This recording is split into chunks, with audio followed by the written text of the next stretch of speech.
of the United States of America and to the republic for which it stands, one nation, under God, indivisible, with liberty and justice for all.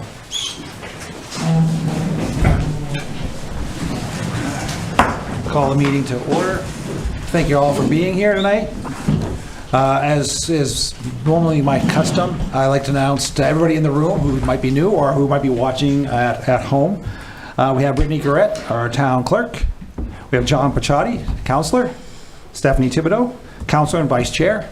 Michelle Flewelling, our town manager. Adam Lorette, counselor. Peter Lawrence, counselor and secretary. And myself, Matt Townsend, council chair.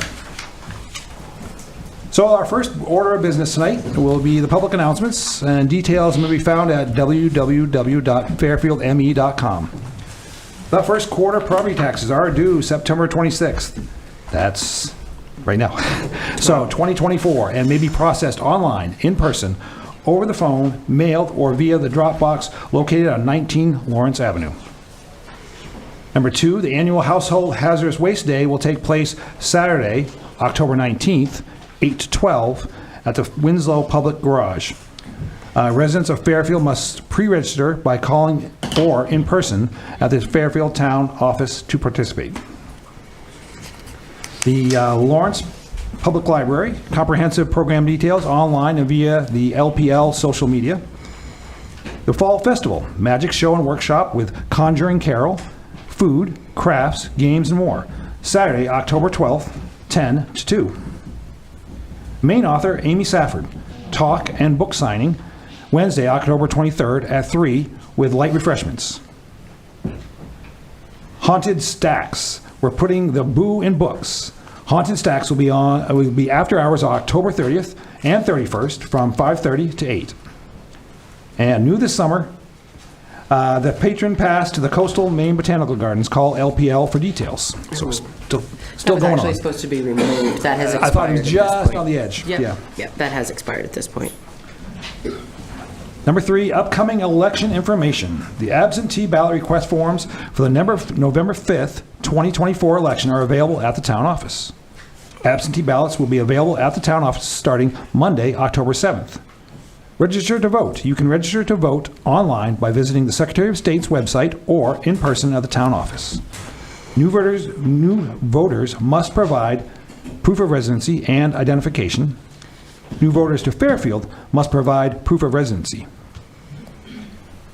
Moving on now to the second order of business, the public hearings. To allow the public an opportunity to comment on the proposed General Assistance Ordinance Appendices updates. So open the hearing.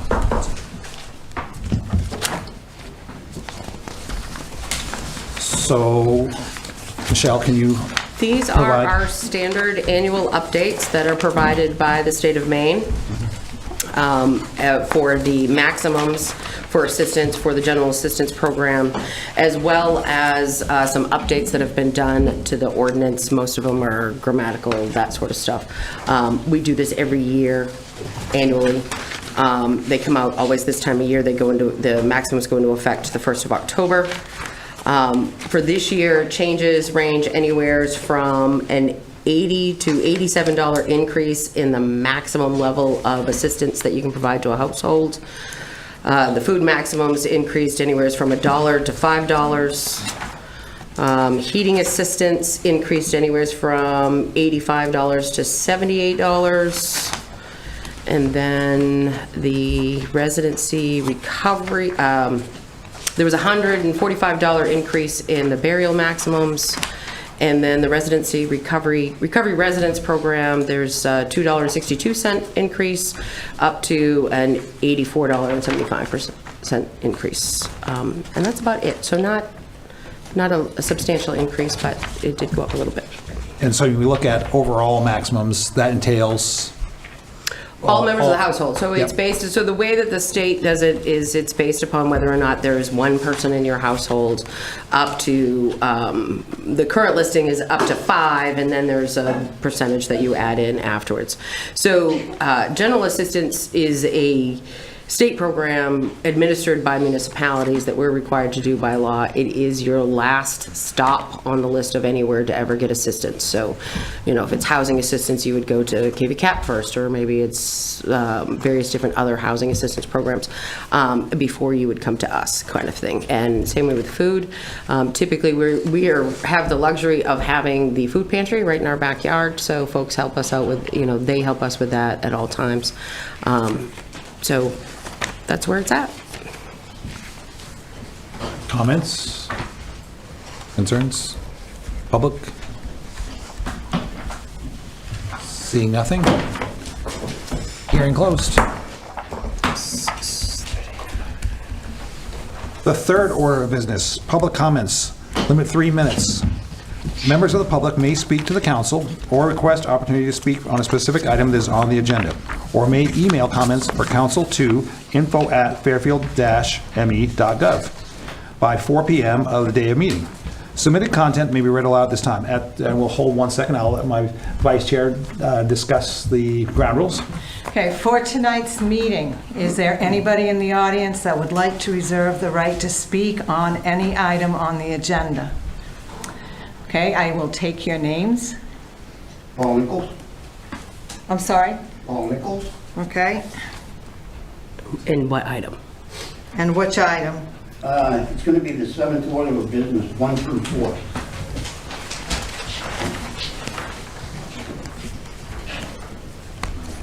Okay, who else? Yes, sir. Danny Hand, 7th order of business, 1 through 4. Yes, sir. Yeah. Matt. Oh, Matt. Okay, Matt. 7, 1 through 4. Okay. Calvin Kitchen, 7th order of business, number 3.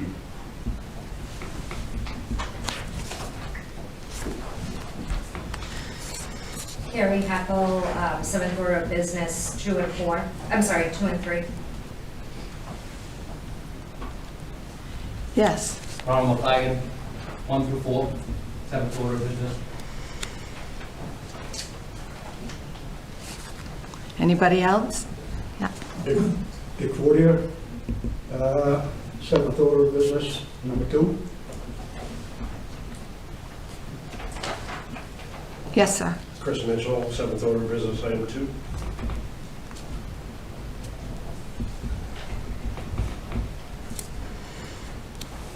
Anybody else? Okay, thank you. Very good, thank you. You do have some. So, yes, yep, so you have at least one email from David Sigley Jr., submitted on 9/12/2024, and so we have that. Do you want to, can you read that, or? You want to read that? You want me to Sure, read I can if you want. So this is a proposal for a Fairfield Town Council. So, hello, so this is from David Sigley Jr., and so we should lead off with this email. Hello, I would like to propose an idea for the Fairfield community flag. The benefits of such a thing would generate local community pride around a physical object representing the community as a whole. If you want to, you can make this into a flag contest, which allow people to show their creativity, but also strengthen connection between the people and association. You could also sell flags to residents as a way of making money and funding the organization. As much as I would like to create my own design, my job means I may not have enough time to do such a thing, let alone come to the meetings myself. But you could discuss the idea with members of the community as part of the agenda. Thank you. Hopefully you have a great rest of your day. D. Sigley. Thank you for that submission. So it's actually an interesting idea. I'm sure we could probably find some time to take it up in the future. Anybody else who would like to have public comments? Paul Nichols. Haven't been around in a while. Good to see everybody. But I do want to do a follow-up on 31 Lawrence Avenue to find out exactly where you are. I understand the vote that you had made after an executive session, which I have some questions about how that came about. But regardless, where are you at now? So we last left it as an RFP to actually for the demolition of 31 Lawrence Avenue. You have a bid out already? We do not have a bid out. We are putting an RFP together. But she may be able to, Well, I can add to that. Update. What we are working on, though, is the Phase 1 environmental assessment that we need to have done on the building. We're having difficulties finding a contractor to do that. We have submitted to at least 4 different individuals, and we're waiting on getting those estimates back. And where are the funds coming from? actually, we discussed it last time, but you can, It's from the capital reserve funds that the municipality received when their contract expired with PERC. What other monies can that capital reserve fund be used for? Most anything, the council just put it into that. Thank you. Yep.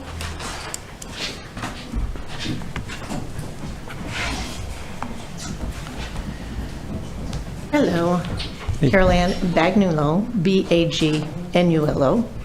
Quick question. I was over at the gazebo for our meeting the other night for the decorating committee. And thank you, gentlemen, that I won't name you, but you know who you are, that helped me get back down off the stairs.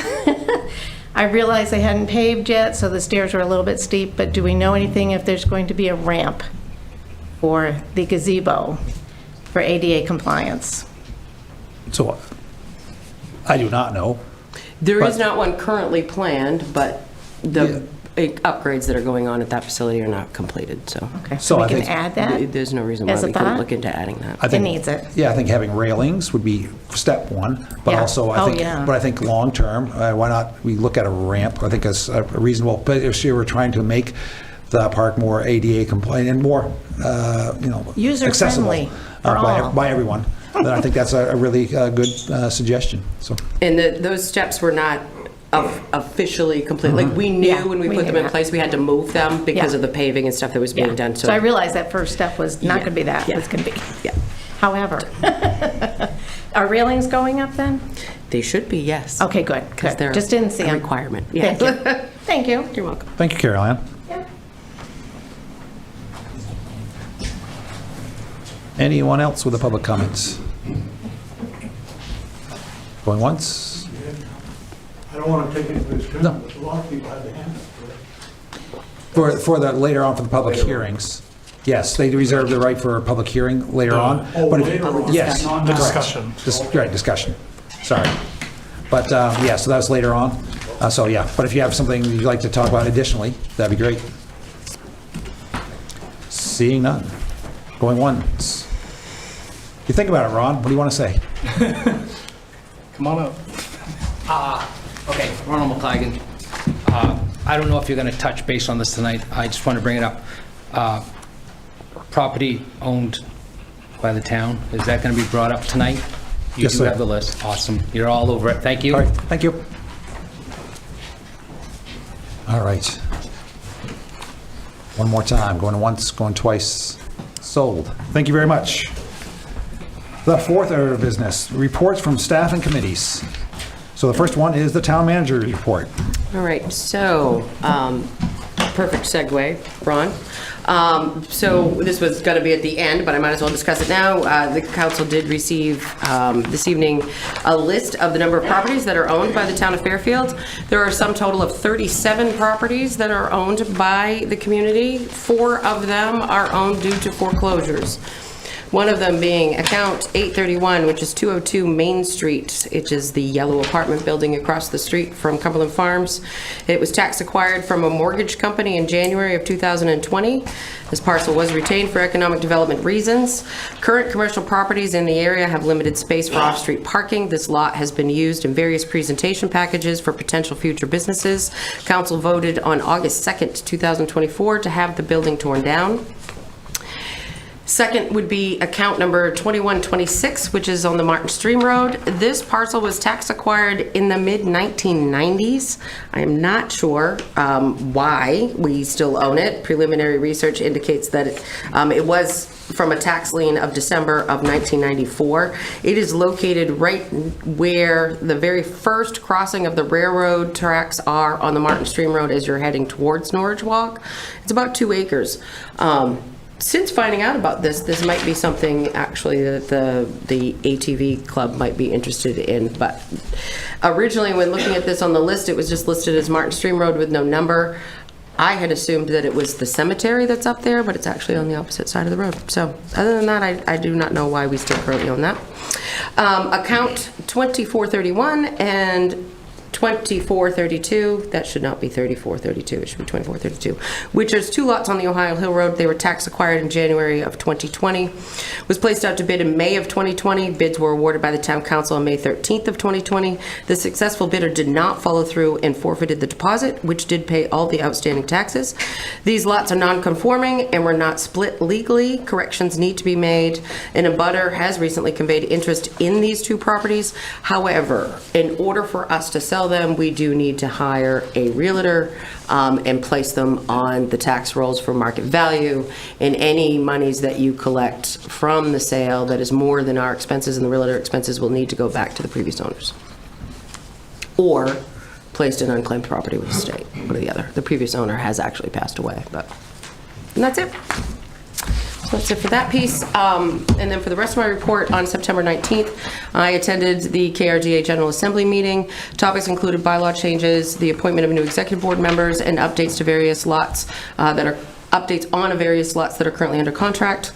September 24th, I met with members of KVCOG staff that are creating a new capital reserve planning program that will assist their member municipalities with future planning and budgetary needs. That's going to be hopefully a very useful tool for folks in our region. And then I also attended that evening the PFAS committee meeting. September 25th, which was today, I attended the Central Bank Growth Council Board of Directors meeting. Conversations continue to be focused on the need for housing in our region and across the state. We continue to discuss how we can engage developers in our area and beyond about the potentials of developing in this area of our state. Also today attended KVCOG's annual meeting for the General Assembly. That was in Gardner. Election results for the Board of Directors and Executive Board were announced. I did end up being voted in for the seat of secretary on the executive board. I haven't been on the executive board for a multitude of years. And then discussions included the various programs currently available, such as brownfields, household hazardous waste, joint purchasing, comprehensive planning, and ordinance development services, and again, the need for housing. So, and that's it for me.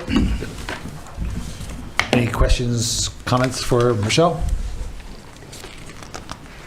So one of the things along that line is the properties. So there's obviously the other big number of them. Those are all, when you look at them, they break down into more of structures. Actually, well, this building we are in right now, but also all the bridges, and we have cemeteries and cemeteries, lots that we have acquired for other purposes, like so the 27 acres that's on 201, that the municipality actually purchased from the Historical Society a multitude of years ago.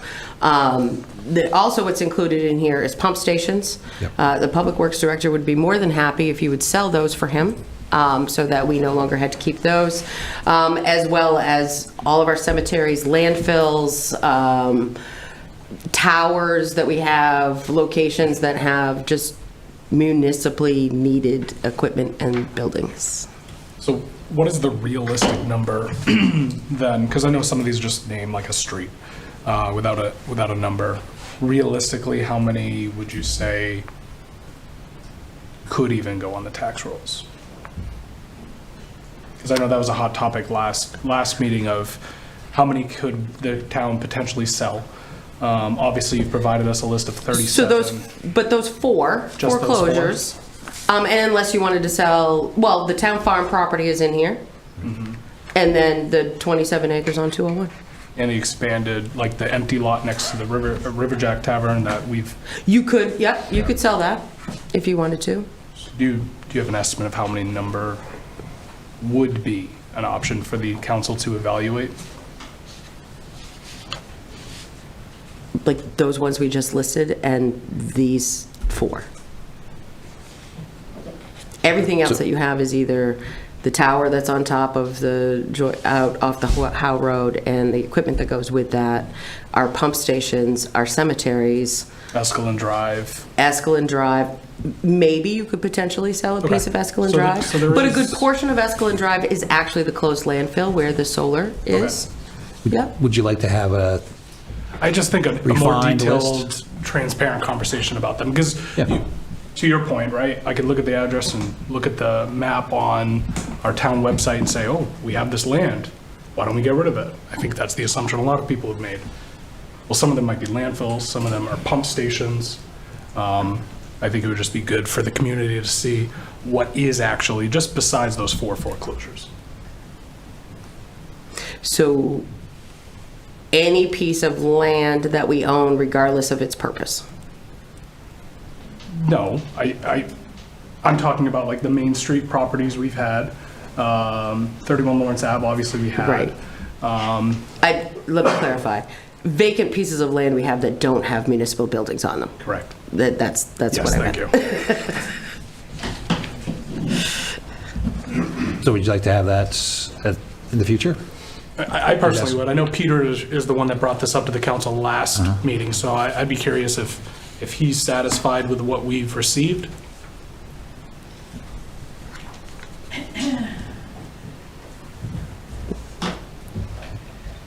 Thoughts, Peter?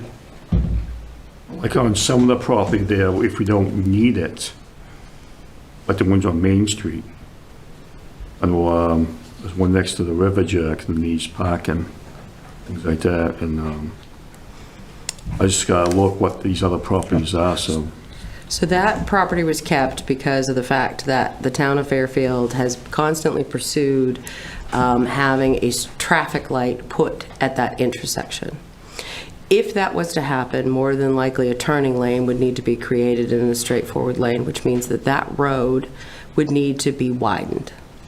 So if you sell that lot and somebody develops it, you lose the ability to have that tool to be able to allow for that to happen. You certainly could turn it into a parking lot, just a general public parking lot. But the municipality just hasn't put forth the expense to do that. No, parking lot, a general parking lot, like a parking lot for the business next door to it. Well, 'Cause I know they're expanding over. Public into that parking gas. is allowed for businesses to use, just like it is all down through here. So, I mean, it sounds, I mean, I think it would be a discussion in the future of looking at those and just like what you, I think pretty much just what you stated, and then if you wanted to go over those and have that as part of a workshop item to review those and see, and then so it would be open and we'd have some, and like why, like you just talked about these ones, that's a great reason why. Right. And it allows future development. But for somebody else looking from the outside, like, oh, well, why haven't we sold those? Well, there's a reason. But, so I think being able to explain the reasons actually helps our cause. And if it's not a good reason, well, then we can look at selling. So So do you want this as a workshop item at your next meeting? I don't know if the next one, but I think the next month. Within the next month would be good. Because you only have one meeting in November. Right. Right. So it depends on the agenda. So how many- sometime, so either next meeting or the one after? Yeah. Okay, I think in it's- October? It's not. Gotcha. They've obviously been properties that have been here for a while, so it's not a Right. push that has to happen tomorrow. But I think it should be something that we can keep on our front burner. Well, we are going to have to go through the process of hiring a real estate agent. Right. We have no way around that. I had to wait for legal confirmation on, because we did have a letter of request from an abutter to purchase those 2 pieces of property. And we've been waiting on MMA Legal to get back to us because we needed to confirm whether the new law superseded the process that we'd already put that property out to bid before. Could we continue to handle it that way? And we cannot. We're not allowed to. I have a question. I was on the council in 2020. I remember these properties. That 2 properties on Ohio Hill Road. Did a realtor actually purchase those? Yep.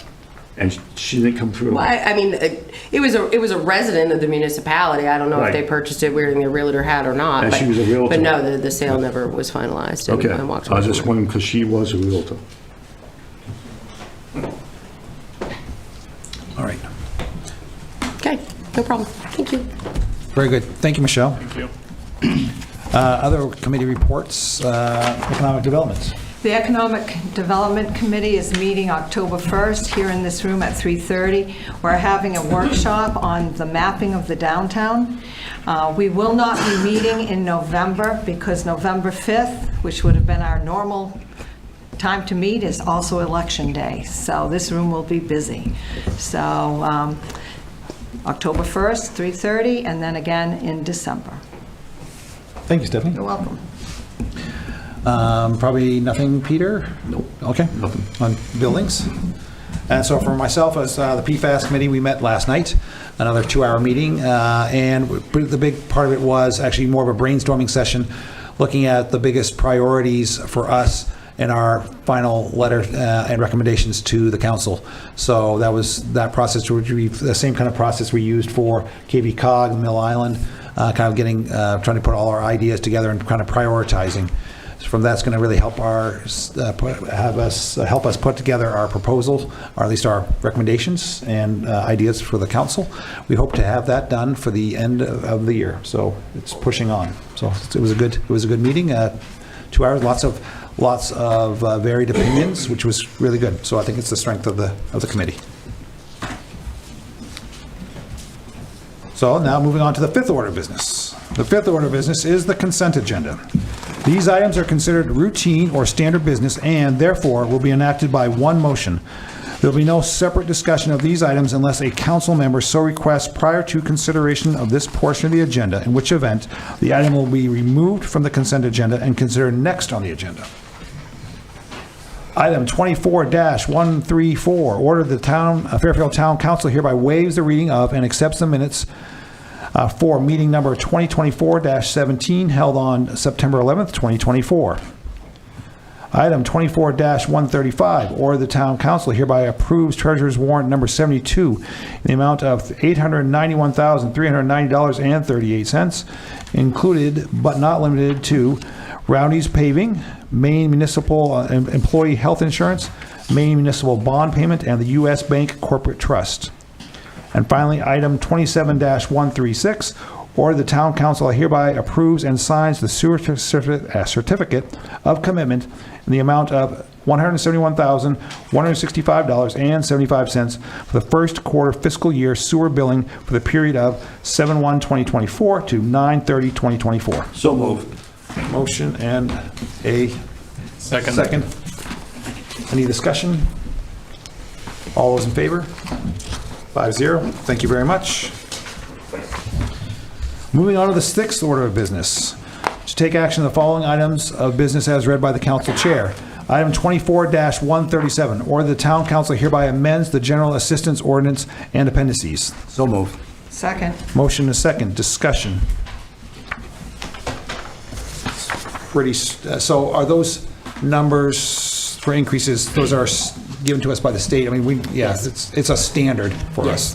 And they're based off from county, right? So the numbers aren't the same for the entire state. Right. It's county specific. Yeah, right. And you're also specific to your there are sections and there's breakdowns in those appendices. You'll see that your more populous areas, so like Portland, their rates are set by Portland, not the county, right? So that kind of stuff. Is this the portion of our budget that we allocate, I believe it was $10,000 Yes. to, that we typically don't spend? Okay. So this program gets reimbursed to the municipality a portion of that, which is why you follow their ordinance, their rules, and then the state reimburses the municipality anywhere between 50 to 70%. So. Does that include inflation? The state does their own calculations, which is why there was increases, therefore potentially to include inflation. Do we have any ballpark estimation of what, as a municipality, we'd be looking at for increasing costs due to the updates? None. Perfect.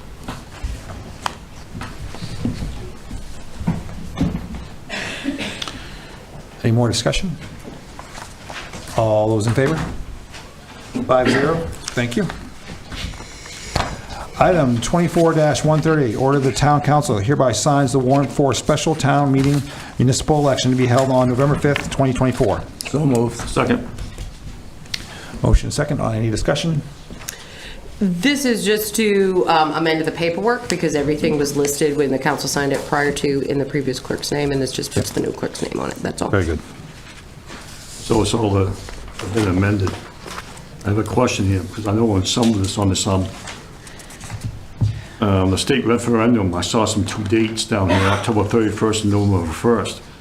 So you're saying the absentee ballots are coming in, or is that just the referendum's going to look at? No, it's just so that when we certify all the paperwork on election day, it matches the calling. Okay. It doesn't interfere with anything. All right. Any And more this is just for the municipal, it's not for calling the state at all? This is just for your local, which technically you don't even have to do until, I think it's 10 days prior to the election anyway, so. Any more discussion? Just maybe it's a formatting thing. The bottom where it says notice of absentee ballot processing times, and then, is that like just cut off?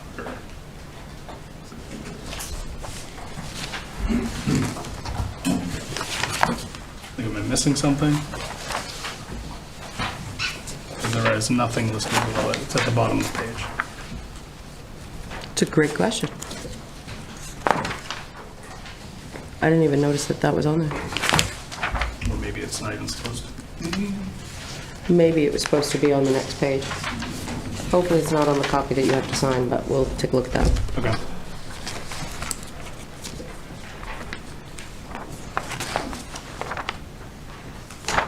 Must have been an additional page. So do we need to amend our motion on this and not accept it as is? What does your copy for them to sign look like?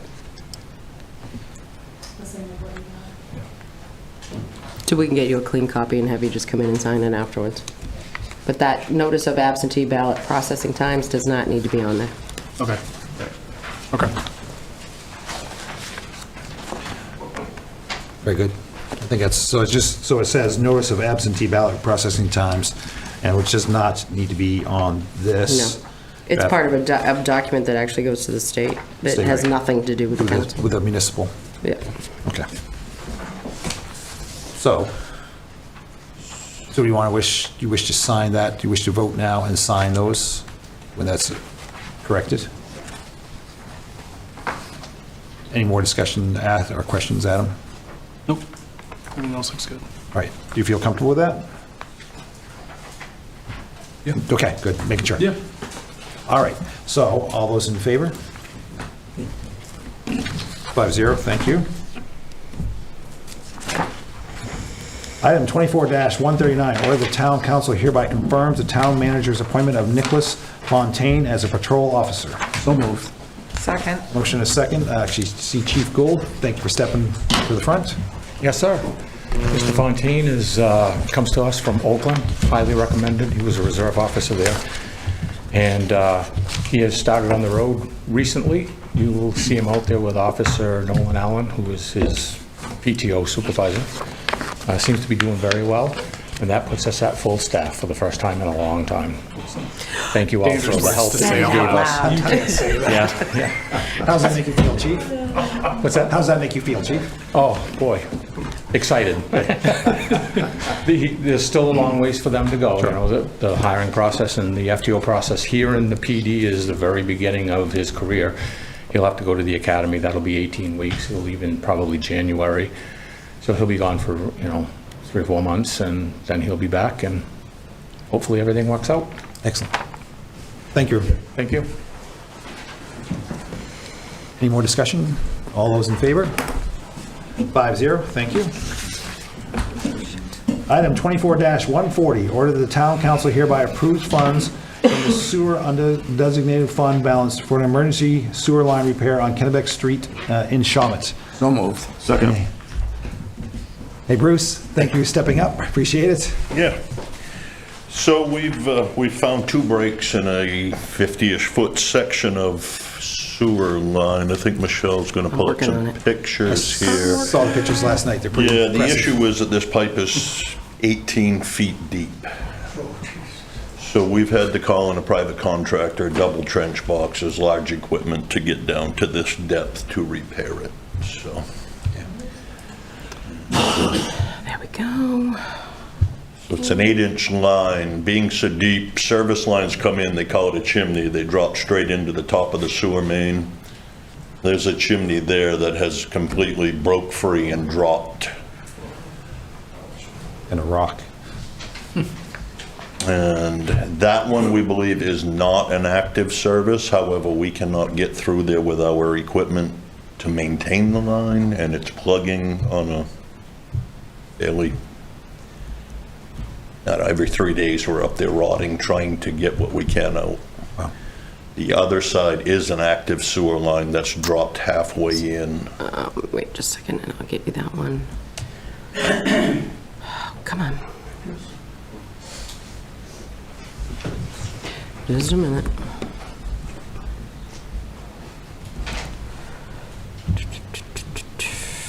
So,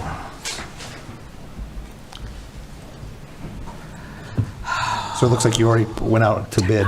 Technology. We got emergency quotes. Yeah. I got one Yeah. contractor to give us a number. Yeah. He has mobilized equipment on site, was planning to start tomorrow, but with an inch of rain, we're gonna hold for now.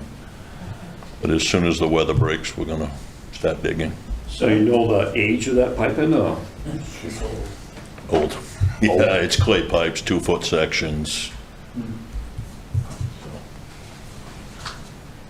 Where's your other one? It's at about 8. Right there.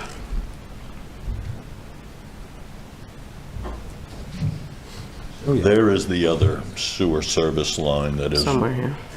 dropped. Come on. And both, again, 18 feet deep, so yeah, doing much more excavation. Yes. The entire roadway will have to, the width of the road, it's gonna have to be shelved down. Catch up. There you go. It's a pretty extensive project. Time frame for completing? Getting to the pipe, excavating repairs, I'm guessing they can get to it in a day and repair the pipe. Backfill will probably take another day to day and a half, and then pavement will be scheduled out from there. No interruptions to residents in summer? There will not be interruptions. If we have to, we may have to pump over. We'll have to pump from a manhole below there and truck it around to the manhole above. But we'll make sure that everybody's services continue going. This sewer line carries everything from the west side of 201, so Kingman, Oxford, Somerset, all flow through there. Any questions for Bruce? Bruce, thank you very much. All right. Any more discussion on that? So do we have a balance of our undesignated fund for the sewer undesignated fund? Do we have? But what the balance you have is your 6/30/2023 balance, because we don't have our audited numbers for 2024. But when you approved the budget back this past spring, that was $769,430.66. I do want to draw attention to the fact that you're not taking this from our repair and replace reserve account. Because after the work that we had to pay to do on Route 201 and the work that we had to do when we did the rehab on Newhall, the repair and replace account has $7,000 in it, just over $7,000 in it. And clearly you can see that that's nowhere near to fix a random break. And so this further goes to reinforce the fact of why capital reserve appropriations every year in your budget are needed. And we never plan for a break to happen, but when they do, they're usually very, very expensive. And this year, we had actually adjusted and swapped so that we were appropriating less for equipment and more for repair and replace, because you knew going into this budget that you were already creating a deficit when you approved those projects that had to be done on 201 and on Newhall. So you need to keep that in mind when we go into next year's budget, that there's no real money in those funds. So, just so you know. But it was good that the undesignated fund balance is there so that you have the ability to draw off of it. So again, it looks like it's pretty much an emergency need, and we have 3 contractors. Ranger Construction is the one that we have, and that's $25,000. So I think we should move forward. But Dave, you need to. And that actually is probably going to end up being, this is still an active work in progress. We may have to come back to you for more, but I think we need to be more at, was it 30, 35? By the time we're done pavement and such, we're going to be pushing 45. Okay. Right. Good to know. So I think you may want to think on an up to 45 1,000, and then if we need more, we'll let you know. Okay. So you need an amended motion. If you correct? could, please. Okay. Well, you didn't have an amount in there anyway. It just said to draw from the undesignated fund. When the agenda was put together, we had no number. So order that the town council hereby approves funds from the sewer and undesignated fund balance in the amount of up to $45,000 for an emergency sewer line repair in Kennebec Street, Shawmut. Would be my, The amended motion. the amended motion. So moved. Second. All right. With that done, any more discussion? All good? All those in favor? Let's get this. Very good. Thank you very much. So now, moving on to the 7th order of business, the council workshop and other business. The first one is to discuss regionalizing animal control officers. So we received a letter this week from the Norwich Walk Town Manager. Mr. LaBelle had sent this over. This was, and you have a copy of that letter. This is something that they are pursuing. I actually talked to the town manager of Madison today. They also are following suit. And we thought that after discussing this with the chief, and you have his memo and certainly ask questions, that this would something that maybe the council would like to endorse. This is currently being done in Hancock County, and where the municipalities pay into that, and they have one ACO at the county level that covers anybody who contracts with them for that service, which what in turn it does is it creates an animal control officer position that is not an on-call as needed. It's someone who's a dedicated 24/7, multiples or what have you, full-time employees with benefits, that kind of stuff, so you actually have a better opportunity of fulfilling that role. So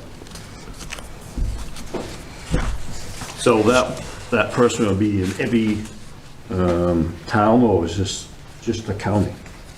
Just one person, or is it? So it's not settled. So basically, I think what we were looking to do is to see whether, as the chief had put it, he would ask that the council members consider sending a letter to the commissioners indicating your support of this initiative. So just that it would be something that the county would have to go through and flesh out and see if that's something that they could do. I don't think we could answer any specifics on that. Personally, I think it's a really good idea because we pay enough on county taxes that this could be a really good service of the county. So hats off to. I don't imagine it won't. It's not going to be free. I don't think it's going to be free. It's not free, but at least we know where some of our tax-paying money is going. Is it going to be an additional expense, or? There's no, to my knowledge, there's no ACO at the county level. So they're going to hire someone, that. there'll be an additional expense. And we, Yes. Chief, I believe, But a each few town. meetings ago told us how much we expense for our ACO, because this ironically came up a few meetings ago. It did, and it's right around $6,000, and it's pretty much a salaried position. They get paid X amount per week, per month, excuse me. And we did that because we just can't find trained people anymore, and every municipality in town is, in the state is fighting to find these people. So having, if the sheriff's department or took it over, or if the county took it over, no matter who it is, and they had one or two people that would cover, say, the south half and the north half of the county, or split it up however they want to split it up, that would be a tremendous help to all the municipalities. And I would say I probably, in my 40 years, I don't think I've ever agreed with a memo as much as I've agreed with the one that Norwich Walk wrote. So I go back to that comment. I mean, it doesn't seem plausible that it would be a savings. No. Because if you've got all the town, we're paying 6,000, You so. can the square foot, the square, or all Somerset County, Yeah. they gotta have 5 to 6 individuals. Even if we're paying 6,000 and we split our costs, let's just say evenly amongst the towns, which I think that would be best case scenario, it'd still be more than 6,000 that we'd be responsible for just with one. So. But it'd be a county employee then. I think And we would be paying county taxes on So it. I think we, So, yep. I think it's important to just start the conversation. Yeah. Right. Is what I'd like to see happen, and how, the semantics of how it takes place. Maybe all the municipalities could meet with the county and have some sort of conversation as to how that's going to look and who's going to, how many employees there's going to be. But at least if we start the conversation now, I think that would be appropriate. Two things. Chief, do you want me to read your memo so people can see that? Or- Absolutely, if you, Sure, if you don't mind, I will. absolutely. And the other one, I actually have one question for you, though, would be actually performance-wise, in my mind, I would foresee this being actually a better situation for all the citizens, but also for you when you're trying to deal with any ACO-type issues, because now you actually can reach somebody who's on full-time instead of having to bounce around. And the ACOs do a great job, don't get me wrong, but they are spread thin. And so sometimes trying to reach them is difficult. So I think it would make your job on the police end much easier. I think to say full-time is a stretch. I'm not sure what this position is Sure. going to look like at some point. Understood. But certainly having a regionalized animal control officer that, all of the calls go to the dispatch center, they go to our officer, and then our officer decides whether it goes to the ACO. It takes that loop out. And, our officers will still respond if there's a loose dog in the road or something like that. But if we pick up a dog, there's somebody that can come and get it and take it someplace. It's getting harder and harder to find people. The current ACO that we have now isn't really interested in doing the work. He does it because he's friends with everybody that works over there and he knows we need it. And if he gets done, there's nobody knocking on my door to fill that position. Thank you. So Chief Gould had sent this memo on the September 19th. Attached is a letter from the Norwich Walk Select Board, which we have in here, so you can look at that, requesting the Somerset County Commissioners consider employing regional animal control officers. We have struggled to find qualified candidates to fill our ACO position, and the sheriff himself has requested our ACO at calls within the county as ACOs were not available. I believe it would be an immense improvement if the county were to take the initiative on this. Law enforcement officers all over Somerset County have been responding to animal calls because ACOs are few and far between. This presents a danger to the untrained officers as well as posing a potential liability to local jurisdictions. I remind you that almost all animal calls are reported directly to the county's communications center and are then forwarded to the local ACO for investigation should he or she be available to respond. Having one entity can forward these calls will also reduce the calls required of our emergency communications personnel. I would ask the council members to consider sending a letter to the commissioners indicating our support for this initiative. So any more discussion? I think, go ahead. I saw you started, please, Peter. So I think I would propose that we do at least send a letter proposing support to at least start the discussion. So we can draft a letter Yep. and put it on your next meeting as an action item, Yep. and you can go from there. Yep, that'd be great. Okay. Thank you. There were some folks who had reserved times for all. Yeah, of if the somebody has some thoughts on that one. Somebody said, there you go. The question would be, is that having an animal control officer in the county, you're talking about the third largest county in the state. Time lapse, I mean, it could be a couple of days. Where's that animal go for those 2 days? Are you still gonna have to pay for the animal shelter? And I guess my bottom line is we should not be spending another cent more than what is absolutely necessary any longer, period. You've got a budget, $6,000 or whatever it is for the animal control. If it's beyond that, then no. And that's a serious thing. You're talking about a tough year coming. So I'm all about it, and I think that it's important to have an animal taken into custody and protected. But when most of these animal shelters are already full, where's that animal go? And at what cost is it? So are we climbing up a muddy hill and slide back down? That's going to cost us more? I just don't go with that. So would you not be in favor of at least exploring? I think it's worth exploring, but I want, Fair enough. when you people go into exploring it, I would hope that you keep in mind the dollar figure. I think we always do. I understand you always do, but not, in my opinion, no, not always. But that's my opinion.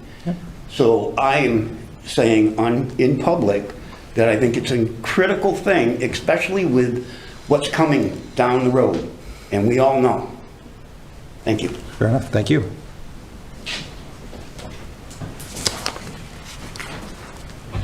Anybody else who'd like to speak? All right. So moving on to the next item, which is 24-138, where the town council hereby signs the warrants. Nope. Nope, moving down, sorry. Yeah, I already got that one. Looking down. Number 2, discuss, I saw 2. Number 2, discuss fire department ambulance. So, here we go. Go back in time. Yes.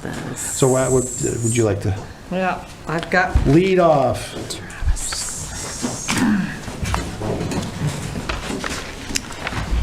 First of all, Travis, thank you for putting together the information. Absolutely. And so I've got many questions and comments. So I'm on,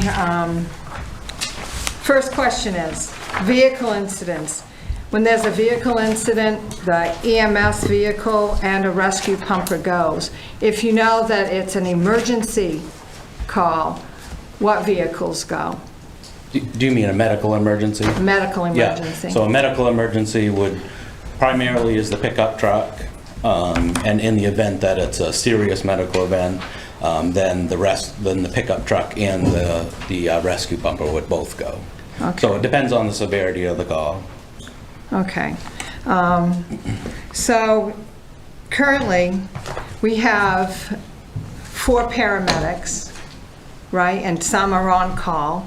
Yeah, we have 2 full-time and then an additional 3 on the call company side. And for all the shifts, is there a paramedic? Only 2 scheduled? right now. 2 of the 3 have a paramedic on 2 of shift. the 3? Yeah. Okay. In the packet, when you look at what an ambulance has and what we currently have. Yep. So in that list of items, and I was very pleased to see that you even included it down to the bandages. Yeah. So, is everything under medical treatment equipment? Yep. We don't have, we've got some of this stuff already.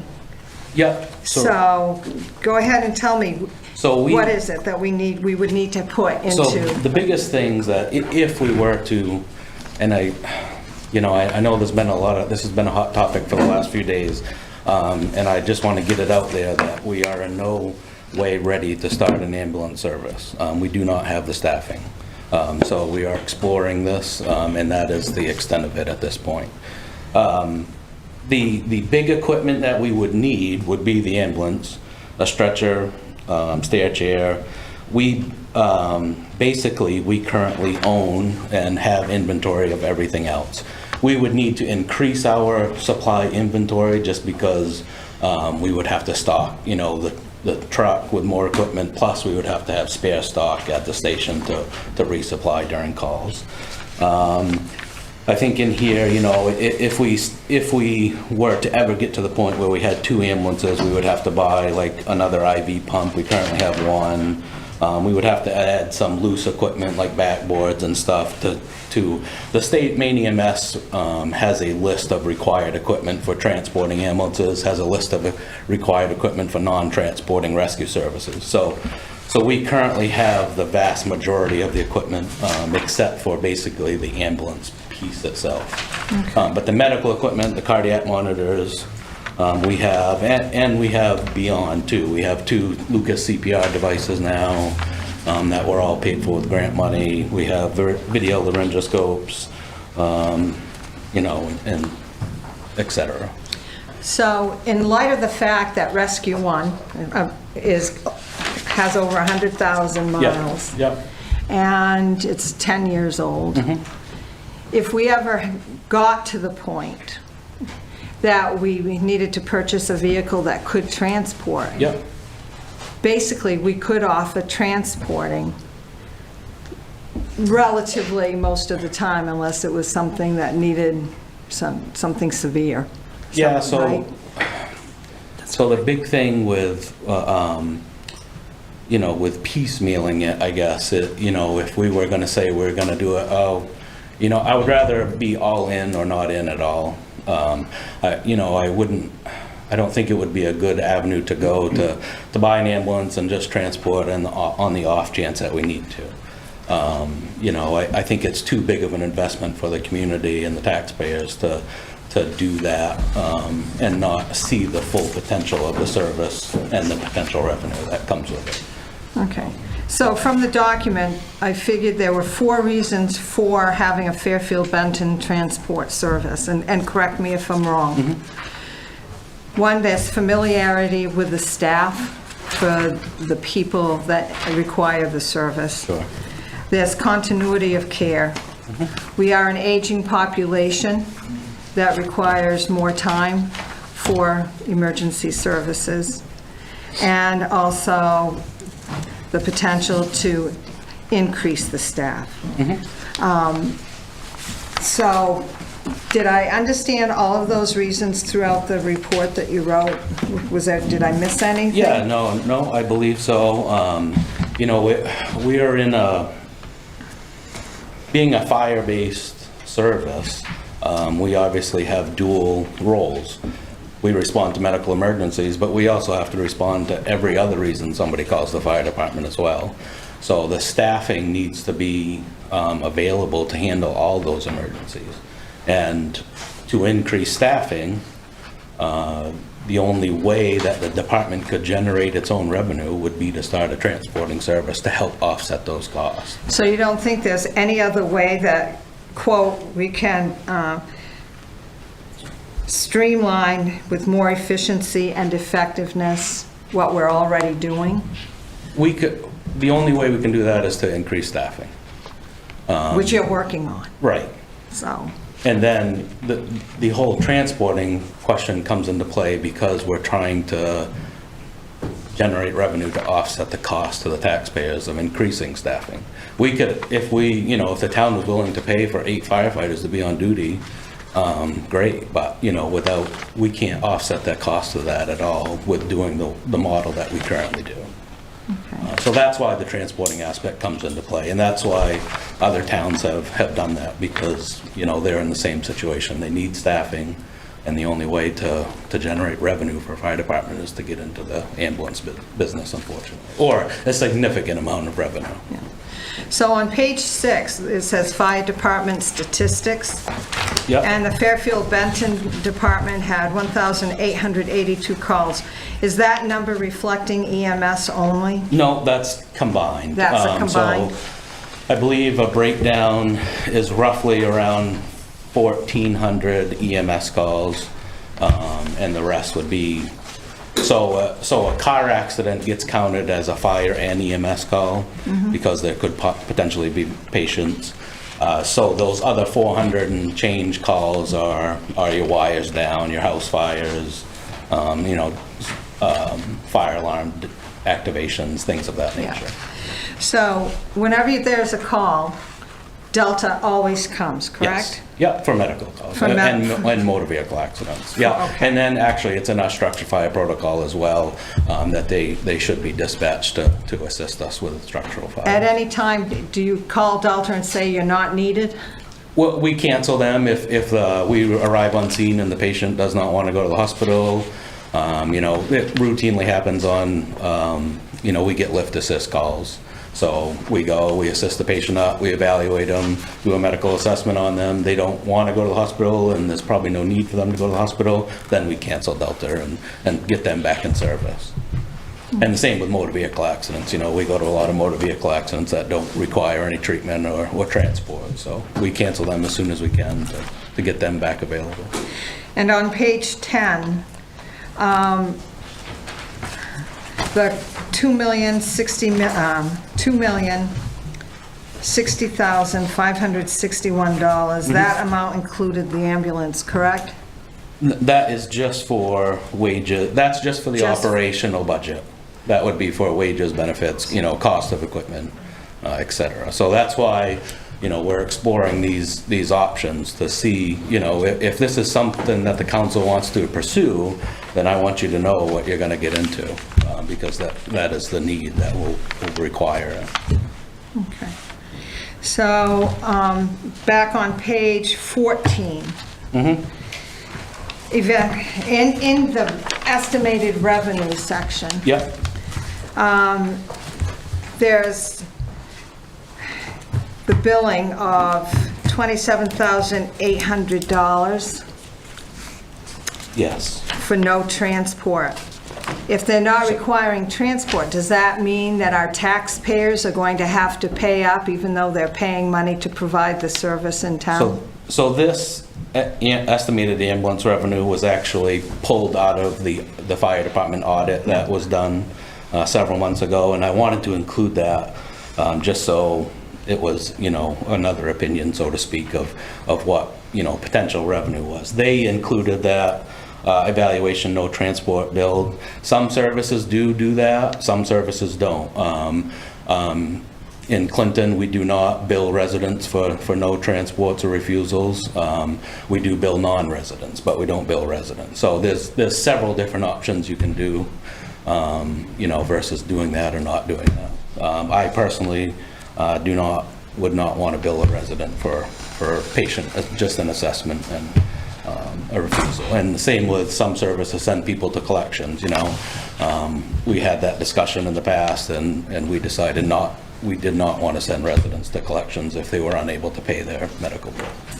So overall, the difficulties in having a transport service, number one, it would take us, based on the information from the audit for the revenue and all, a 3 to 5 year span before we would even break even, based on the cost of everything. And you may not ever break even, to be honest with you. Yeah, because you're saying it's 60%. More than likely, you probably won't, yeah.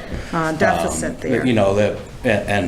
Chris can vouch that, the ambulance services get paid by Main Care, Medicare, what they get paid, and there is some legislation hopefully coming that will maybe increase that, but nobody knows.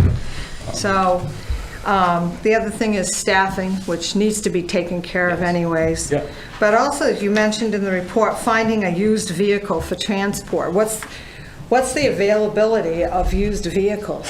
So, slim at best, because a lot of services scoff, if one does become available, they scarf it up to put it on the back burner just in the event. They really, talking with several local dealers and vendors that they just can't keep them. As soon as they get them and they get the word out, they're gone. So the availability is out there. It's just you have to be Johnny on the spot, so to speak, and jump on it if you get the opportunity. Another challenge that we would have is the housing of an ambulance. Absolutely. And you're recommending maybe 2. We currently are very cramped for space as it is. Yep. And I find that, kind of like putting the cart before the horse. So I believe last time Chief Leary was here talking about this, you weren't sure if an ambulance would even fit in the bay that... It depends on what type of... There is ambulances we can purchase that will fit, but it would basically take all available space. Yeah. So that's another whole avenue, right, that we wanted to bring out in this proposal and why we're exploring these ideas, because if we can't do it efficiently and effectively, then there's really not a lot of sense to do it. And my last question is, if towns have their own transport service and Delta is needed, how will that service for Delta be paid for?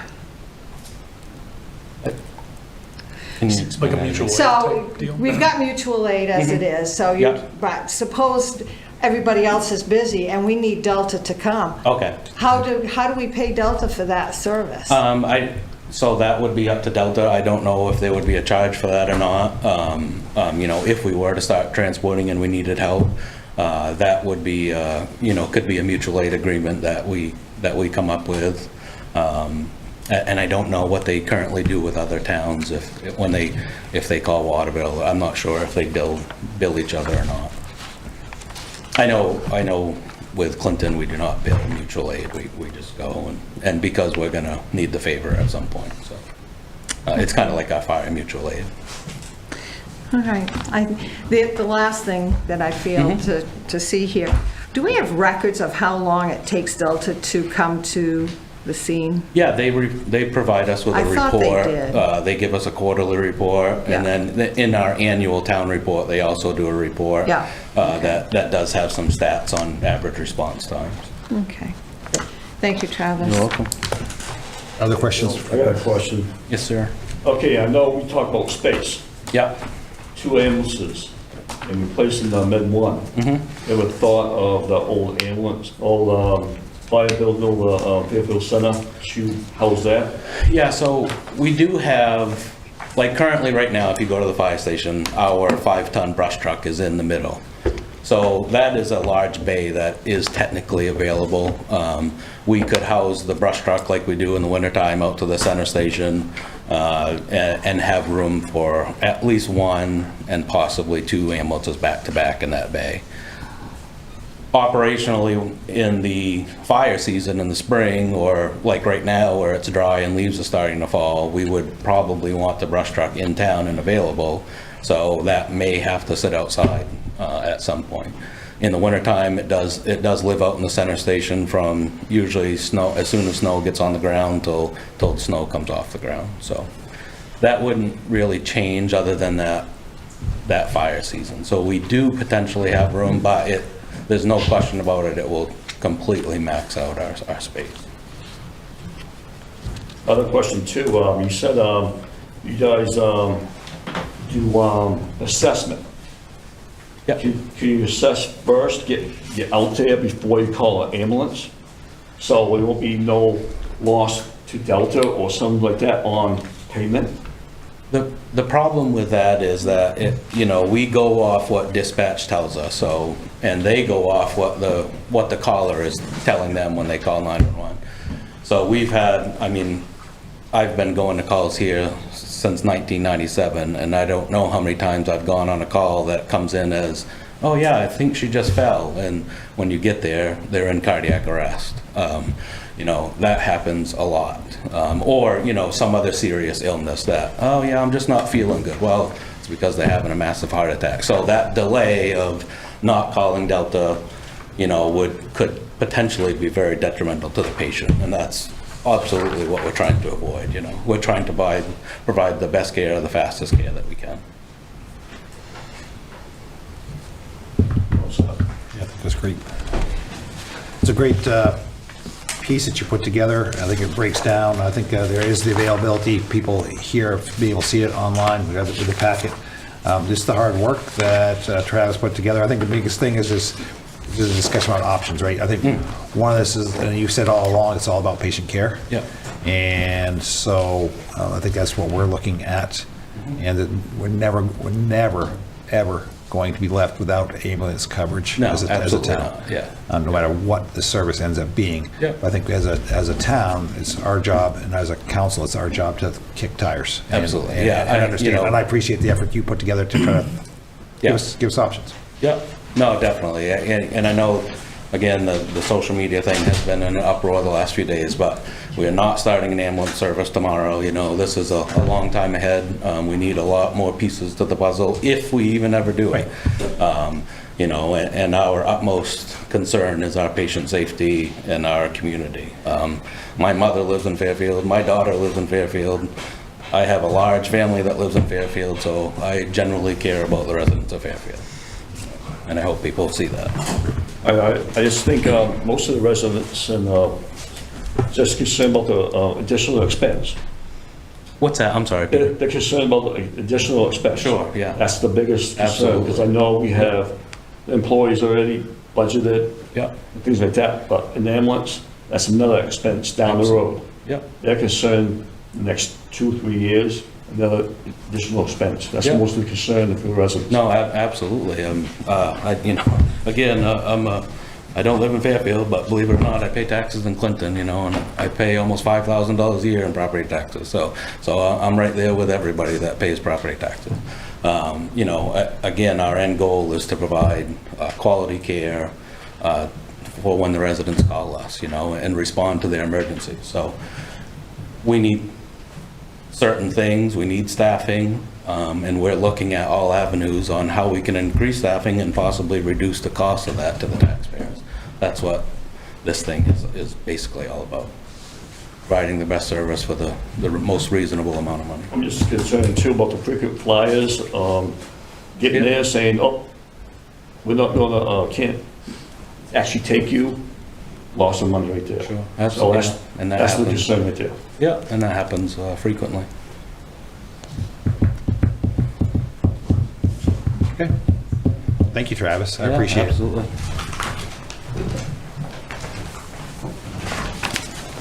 This residents want to speak. Yep. My name's on the list, right? Yep. Yes. Paul Nichols. I didn't, in this, I asked Mr. Leary to stand by just because administrative cost, is that part of the, if I may direct? So there would be, at this point, there'd be no additional administrative costs other than ambulance billing, which is in that proposal, but no increase of administration for the fire department.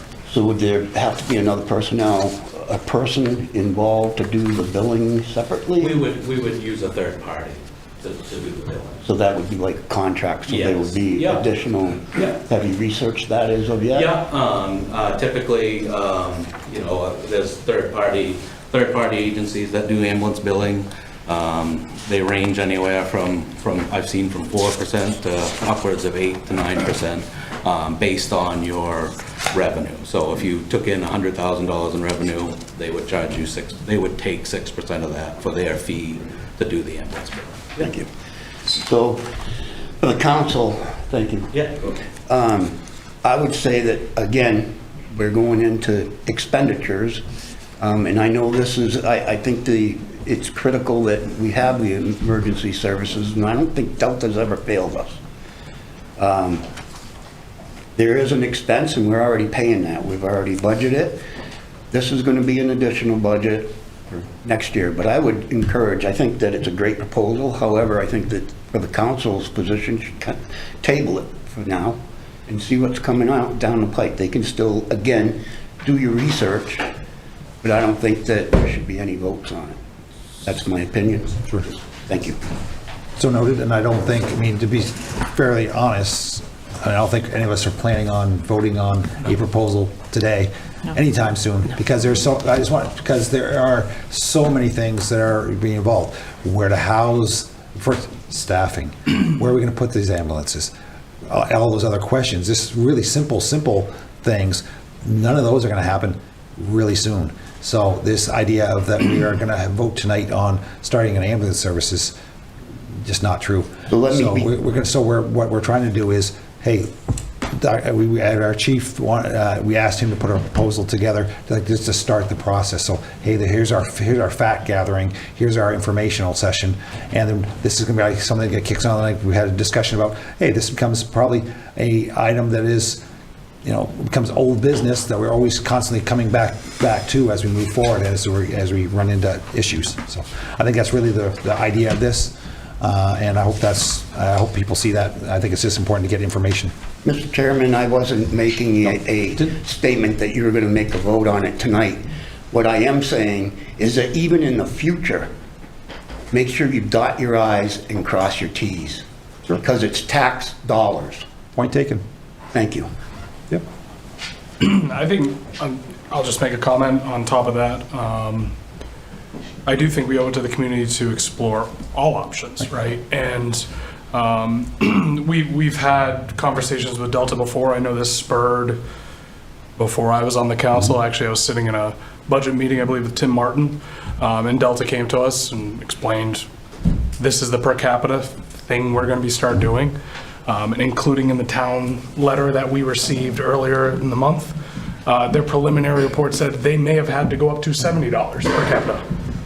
So when we heard that, or when the council at the time heard that, started to explore, right? Because that would be, let's just say worst case scenario, $640,000 between Benton and Fairfield, according to Chief Leary's estimations at $35 and doubling that. Delta's done a tremendous job in the recent year with their assets and liabilities. I personally don't disagree with tabling it and seeing where we go. I know I'm not ready to make a vote. I think there's a lot more information that needs to come out from multiple sides, so. So it's a workshop, so. It wasn't an action item to There's an begin action with. item, so. Correct. Right. We would just continue to go further, continue with the investigation, right? Right. So until we have the answers to all the various different pieces, we can't even give you an exact budget. We don't know. We have asked, how much revenue does Delta collect through billing for the towns of Fairfield and Benton? And then, of course, with that billing piece and then the cost of what we pay annually and what those increases will be annually, right? So they've predicted we'll go from 25 per capita to 35 per capita. So that's roughly about almost a $65,000 increase next year that they're already predicting that we'll have.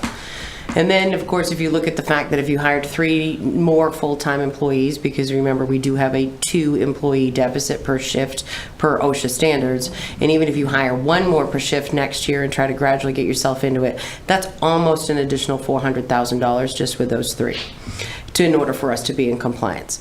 So we started talking last year when the council requested this audit for the fire department and the services that we provide and our staffing and all of those things. It took you down a path to the point that you now have the information that you need, and you have an obligation to try to make sure we're providing the best possible service that we can to our residents as well as our employees, and to make sure those things happen. So we'd continue with that investigation until we know that we had a solid plan on how this could go forward for you before we would ever ask you to take a vote. And then still, any budget item that the municipality does ultimately goes to town meeting anyway, right? So Correct. I think there's a lot more steps that have to come into play. There's conversations that happen with the town of Benton. There's, public comment, whether you wanted to hold an informational meeting about all of this. Right. It is a big change. If it is something that you pursue or you don't pursue. And then what are the repercussions of that? So, because remember, we got our contract, Delta only has to give us 90 days notice that they're no longer providing the service, so they can cancel in writing in 90 days time. And what do we do if that happens? So I think as a municipality, you have an obligation to ensure that we know what our possibilities are. Mm-hmm. I know a lot of other people reserve time to talk, so if you'd love to step up. Matt Tully. I believe you asked what the response time was. I believe it's 9 minutes and 41 seconds from Delta itself. And you mentioned, Adam, that it was $70 that they were going to go up to. That's not correct. That is the number they provided us in the That town. is the number they provided, but Preliminary information showed that. That's what they told us. It's in writing. in context, you're taking it out of context, because that's if we left the system. They would go up to that in other towns. That's not, and I believe Chief Leary could even speak to that. I'm sure he'll go over that with you. So we don't have to have a back and forth. No, So I mean, just go ahead and state, yeah, go ahead. And so it's the $35, I believe it's going to go to, and that's a pretty fair, situation that we can afford. But I'm all for whoever can do it for the best price and the most efficient and the most safest. So that's what I'm looking for. Now, Chief Leary said that it's not right off, he's looking to do that. Is there a time frame that they're looking at all? I think there's so many. I'll let anybody else speak. Like I said before, we could not do it without adding staffing, so that's the first step. Awesome. Thank you. So, Adam, would you like to, so I would actually go back to our budget meetings, and that was a proposal, which is why it spurred us, when you have to look at that number, right or wrong, we can say anything now in hindsight, but when we're presented with a number, we have our due diligence to provide options to our community. And that's all we're trying to do, is provide options. So I think that's an important part.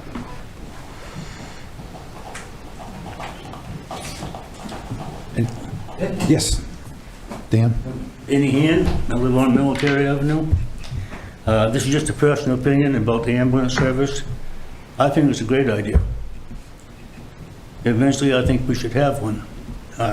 I feel a lot safer if Fairfield come to me, the military, than I do with Delta coming from way up the water to here. They aren't gonna make it in 9 minutes, I don't care what they say. As far as revenue, I think it would help the town. Across the river, they generated over $200,000 last year, revenue for their town. It's a sad way of looking at it, but it works. And if it happened eventually, I would like to see it, but that's just my personal opinion. Thank you. Thank you. Others? Carrie? Hi, Carrie Heckel. I also live on Military Ave. I have questions, just some clarity for staffing. Did I hear that we don't have the level of staffing that we should now? Is that a correct statement? We're in a deficit. Correct. Are those positions already budgeted for? They're just not filled? They're not budgeted for? Not budgeted for. Okay, because I read in the report, and I just want to clarify, that there's been a 240% increase in calls in the same number of staff. That's very concerning from a safety standpoint, just want to point that out.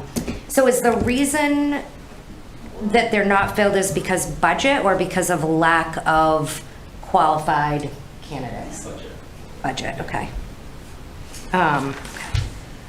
And then I did have a question about mutual aid, because I'm just not totally familiar with it. I know you said Clinton, we don't pay them or they don't pay us. Correct. Is that true for all of the local municipalities, or does some bill? So just to clarify, so some agencies do bill for services. It's typically when we do paramedic intercepts. So if the town of Winslow needs a paramedic, they call Delta, they call Waterville, they call Clinton, they call whoever. Typically, they will get a bill for that because they are providing a service. Winslow is transporting the patient, billing that patient, and therefore, collecting revenue. I know most places that if we just say, hey, we have a bad wreck, there's 4 patients that need to go to the hospital, we need an extra ambulance. Winslow, can you come over? They come over, and as far as I know, they do not charge for that type of mutual aid. Okay, thank you. Yeah. And the Fairfield-Benton partnership, would they also have to approve that they want to go to an ambulance service, or how would that work? That would be one of the things to explore, in my mind. Because they're another municipality, they'd have to decide what works best for them. Right, so we've had preliminary conversations with them regarding this. They were very much a part of and funded 25% of the audit that we had, and future conversations would need to be had as we progress through this process. But since we've had the meeting with the folks who did the audit, there has been no additional meetings between the town council and the town of Benton Selectmen because the information just simply isn't there yet. Okay, so it would either, if Fairfield decided to go this way and Benton said, no, we don't want that, would we have to split? Not necessarily. We would just Okay. have to look at how their contract works. Okay, thanks. And I did have one question about this particular page here that I wanted to point out. It was towards the end, and it was talking about, sorry, let me get to it. Delta service with the fact that sometimes Fairfield Benton staff have to go with Delta. Do we get how does that work? So typically, if we have a very critically ill patient, we will jump on board with Delta to continue that care and just to provide an extra set of hands. Sometimes it's the other way around. Both providers from Delta are in the back of the ambulance treating them, and they simply need a driver to help drive the ambulance too. But we do not bill for that service to the Delta.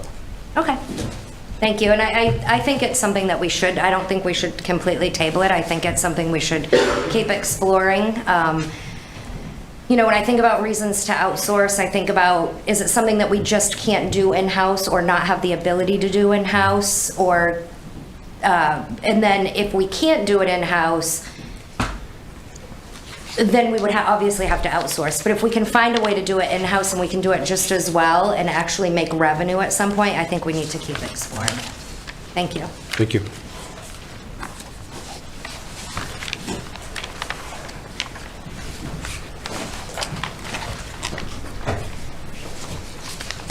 Fortier. I live on Bunker Avenue in Fairfield. The numbers I'm going to throw out, I'll cite. I've taken it directly from Mr. Leary's report. Looking at the cost aspect of staffing, not staffing right now, but the vehicles and the materials, we'll be looking at $827,000. I knocked that down a little bit from what was in the report.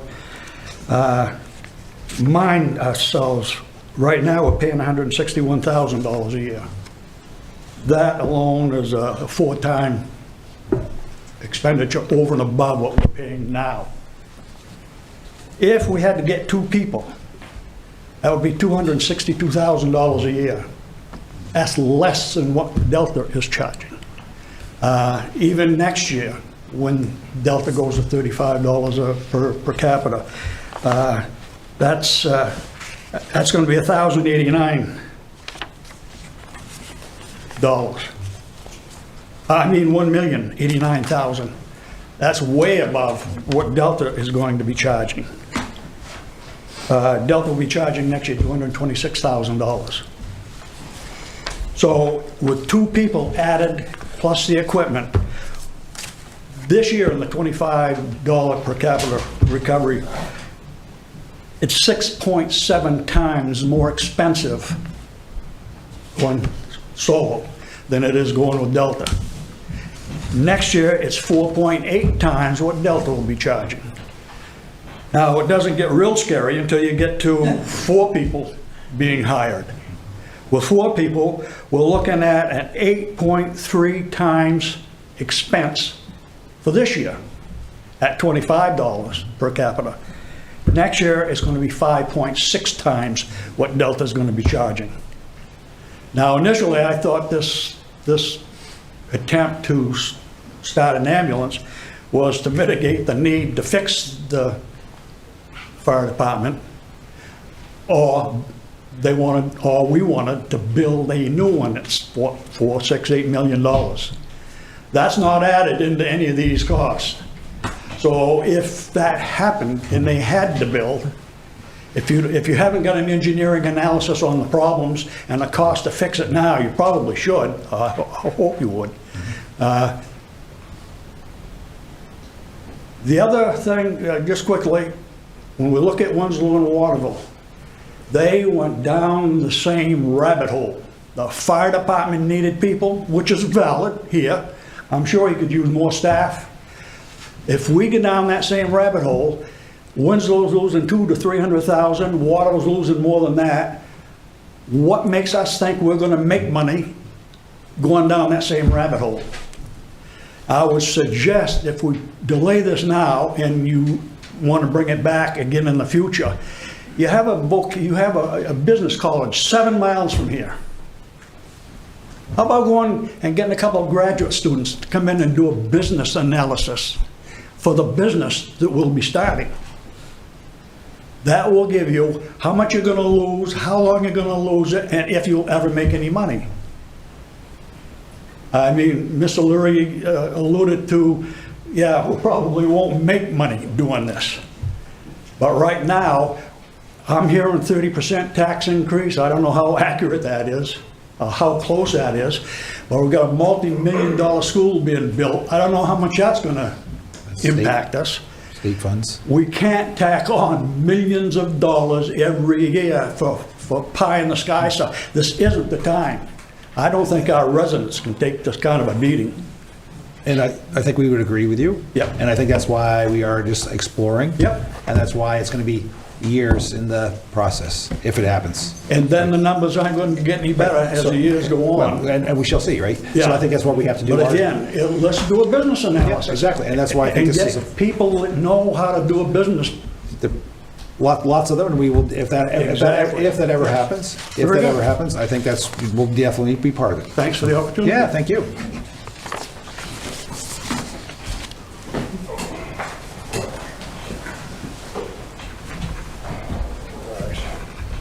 Apologies, I wrote all this down. So first of all, I just wanted to say Travis and I have a very good working relationship. Our 2 agencies work very well together, so and I appreciate the opportunity to speak here. So my name's Chris Mitchell. I've been the executive director for Delta since last November. Prior to that, I was the company's operations director. I was the field supervisor, and I've been in EMS for about 22 years, give or take, in a few different places, but the last 10 years has been for Delta Ambulance in Waterville.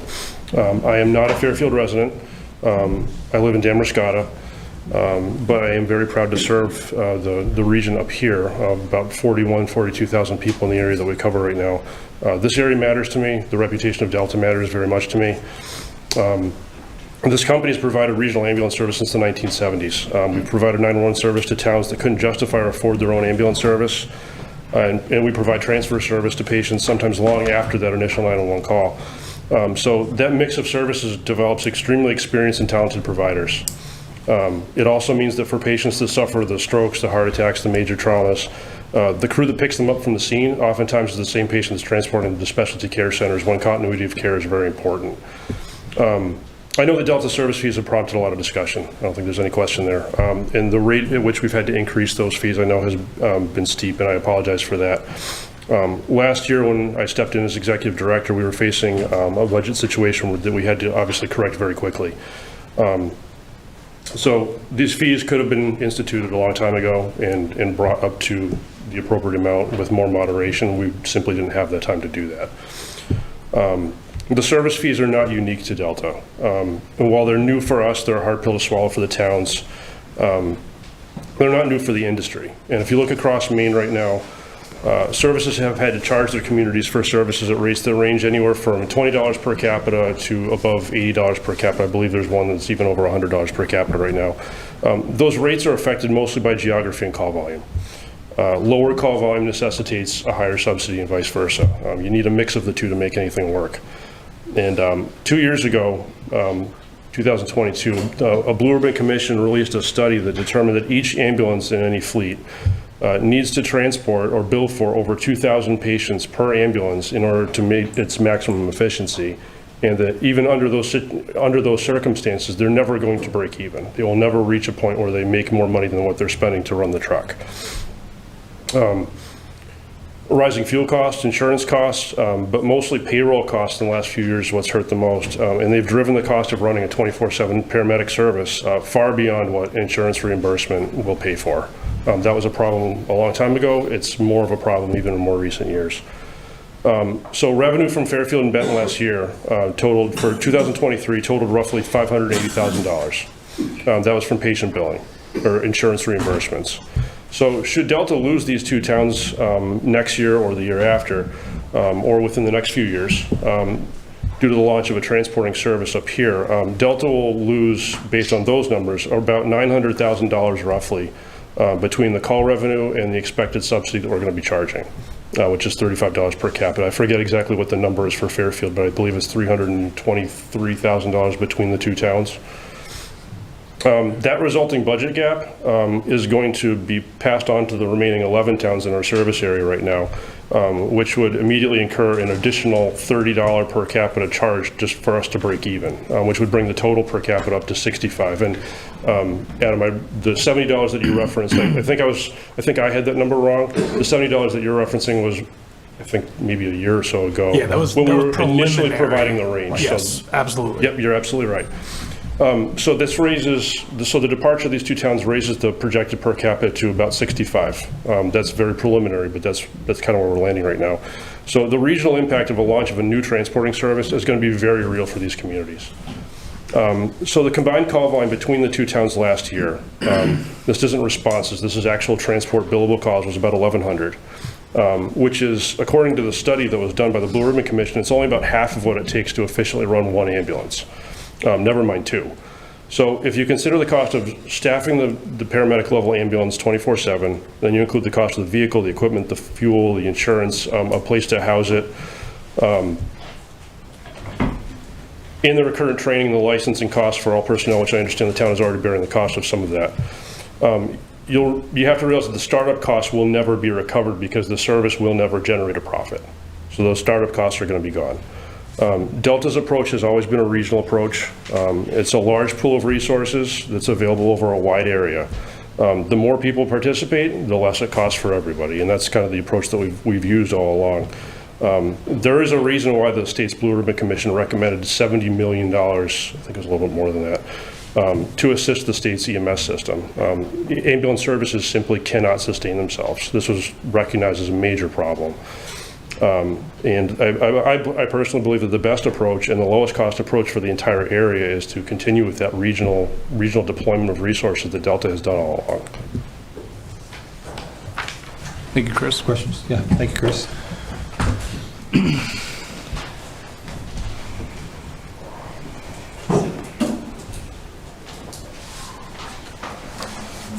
Hey there, Ronald McLagan. Larry. Obviously, here I am again. Right now, as you know, I've been out in the field talking to people. They're telling me no more spending. I'm not here to be bad about the fire and EMS people one bit. I was in it for lots of years. But all actuality is that we have taken a big hit lately, and the townspeople are speaking out there. I'm sure everybody else is hearing it, that we just can't take this hit again right now. I mean, am I against it? Absolutely not. Down the road, I think that obviously Chief Leary, he is understaffed, 100%. I'll stick beside him all day long. There is other departments around the area that are doing 4 personnel per shift.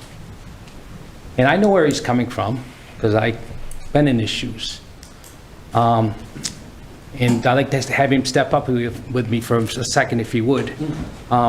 Chief Larry, obviously, this is manpower, is what this is all about. Sure. I understand where you're coming from that. On an ambulance service, you want 2 people to take the ambulance and go. That's going to leave 2 people back at the station. If you was to have a structure fire come in, Mr. Leary, and you had to do an immediate interior attack, would you be able to do that with 2 personnel? Not lawfully, no. Not lawfully is correct.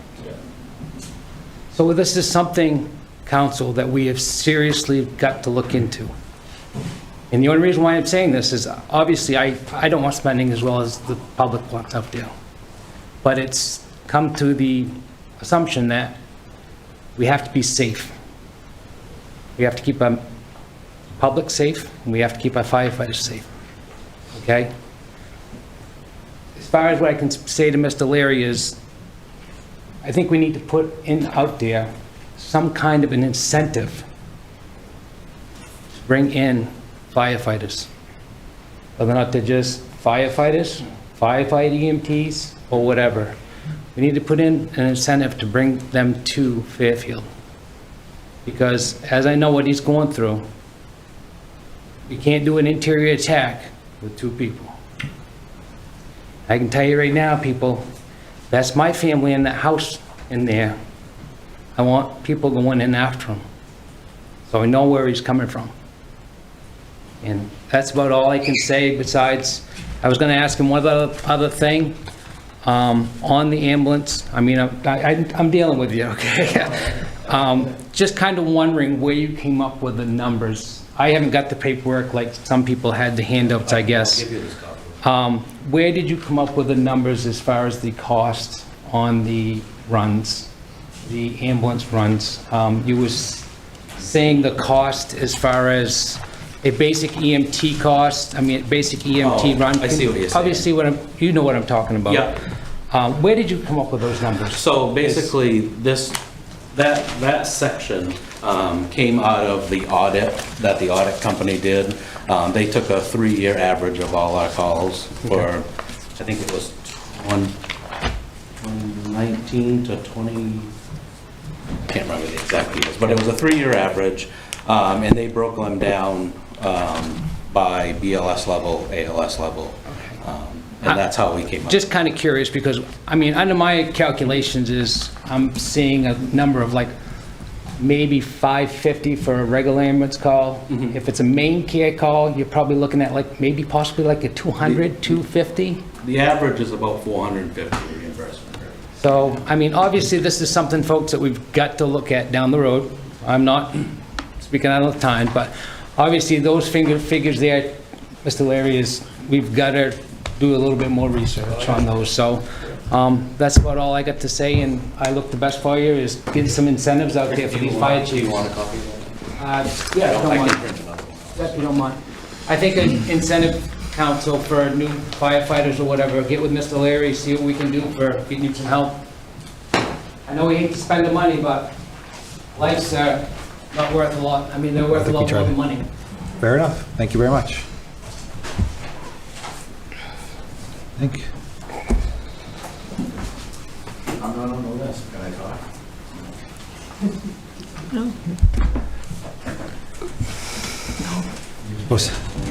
We asked to be reserved.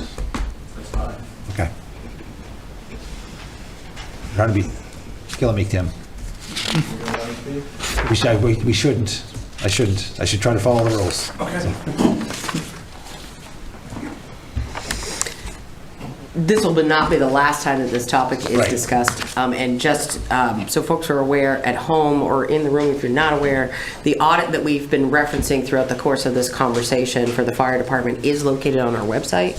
If you go under departments and you go under fire EMS, it is located on there. It's the Fairfield Fire Department audit. And folks can read all about all of the various different things that came through that process that the council had commissioned last year. So, any proposal for next steps from the council? What are the projected next steps that would need to be done? So, as Chief Leary had alluded to, there are pieces of information that we're still researching and trying to acquire so that we can get to a more precise estimated budget number. I know there were lots of numbers thrown around here by some folks. We're not real sure where those came from, but we have worked on what the cost of a new employee is based upon our current budget, but not with what projected increases are for next year's contract, so that we have those very defined for you and put together. We've researched the change in what would be the current, under current rates, what's the increase fee for, instead of having a Med 1 vehicle, what does it cost you for vehicle insurance for the transporting vehicle? What does it cost you if you have employees that are not just first responders and a non-transporting agency, but if you are a transporting agency? So there's various different levels of things that we are putting together and getting that done. Just as we try to work with some of these organizations and try to get that information, such as, like Chris providing tonight, what was Delta's revenue for last year for the town of Fairfield and the town of Benton? What was their revenue for the last 5 years for the towns of Benton and Fairfield? And then also, like the pieces where we've heard, the town of Oakland has bought an ambulance. So what does it look like if Oakland leaves and we're here? And what is that number? So there's still all of those pieces to put together and continue to have those conversations. And that's kind of where we're at and where we would continue to keep going. And as more develops and we have something more definitive, we'll continue to bring it back to you. I know that personally, I'd like to see within the operating budget, what would those milestone per capita numbers need to be? If it was at 45, 55, what would that do to our operational budget? I think while we work towards just uncovering all of the information, that also gives Delta some time. $3 million loss the year prior. They've done a fantastic job reorganizing. That's a significant number that caused a lot of distress during when we found that out. Well, and as we discussed, this year's increase in the municipal budget, that $200,000, quite frankly, was mostly just the impact of you using ARPA dollars to fund Delta last year and then funding them with taxpayer dollars this year. So that increase plus that loss of revenue that offset that cost, that was the majority of almost more than 90% of what our municipal budget increase was. I mean, don't quote me on the 90%. I hate using numbers when I haven't actually done the math, but it really was, it was a big majority of what the increase was. So. Yeah. And there's been obvious distress amongst the 13 towns that are that use Delta. What if this town leaves? We're doing that as well, clearly. Right. There's an informational meeting we're going to about, well, what happens if Fairfield and Benton leaves? Chris provided us a $65 increase. I'm sure every town that hears that is thinking, the sky is falling. So I think this also gives us time to ensure, after the volatility that they've experienced over the last few years of losing money, their projected 2 to 3% profit margin. I would love to see Delta continue that. I do think it's a fantastic service. They've never wronged us. At the same time, we have to think of the what ifs and getting closer without making a decision, but having all of the information allows us time to process that. Right. So, and those kind of things they're not lost on us and have not been lost in our investigative process. That not only what Chief Leary has done, but also when Chief Bickford was here. So this has been an active conversation for a very long time at our level. The impact to the surrounding municipalities, if we were to leave, is not lost on us when we looked at that. And it's also not a process that I don't think anyone thinks that they could do alone. Right? So mutual aid is very important in fire. It is a process in which, in this region, they have worked through very, very well. They know that if a fire is in a particular area of town, who they're calling for mutual aid, all of those things. Mutual aid for emergency response is a relatively new concept, simply because of the fact that there were very few people in this region that provided that service.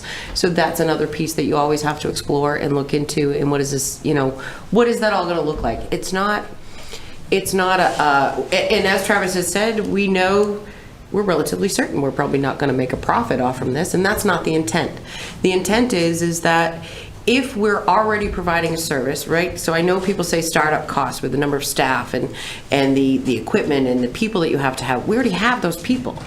Those people are already responding to every single one of those calls. So that's not part of our startup cost because they're already here. They already exist. Currently, as it stands, we already have 2 people. So we have had conversations with Delta of what does it look like if we do this out of a box scenario? What if we use your ambulance but our staff, and then we share the expenses of that and the revenue?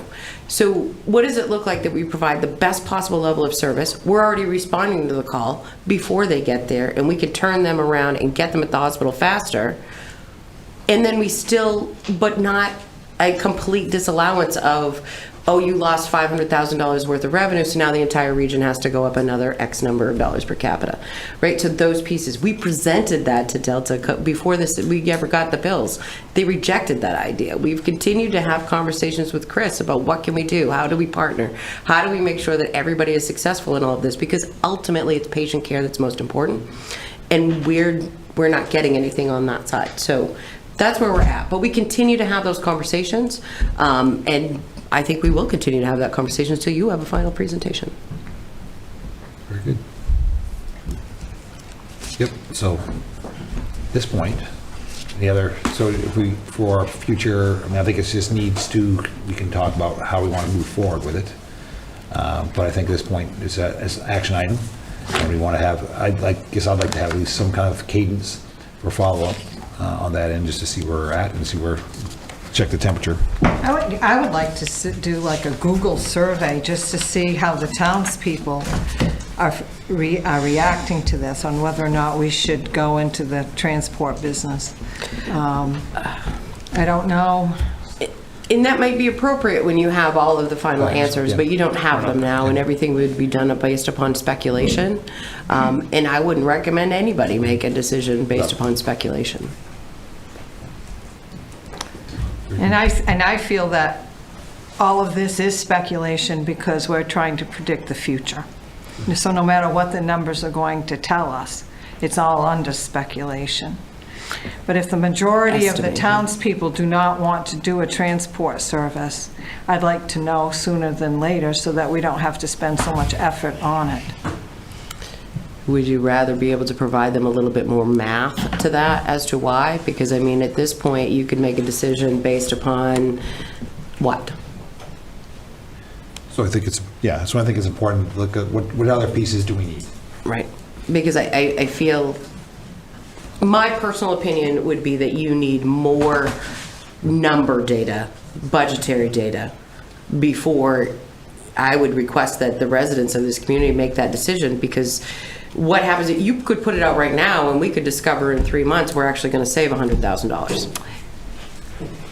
One of the things that I had asked Chief Leary about was the idea of equipping a transport vehicle, because we do need to replace Rescue 1. And if we could do the transporting, and his feeling is you don't do it excuse the French, half-ass kind of stuff. But I just think that we need to have, how much would it cost if we did have a transport vehicle that we used for rescue number 2?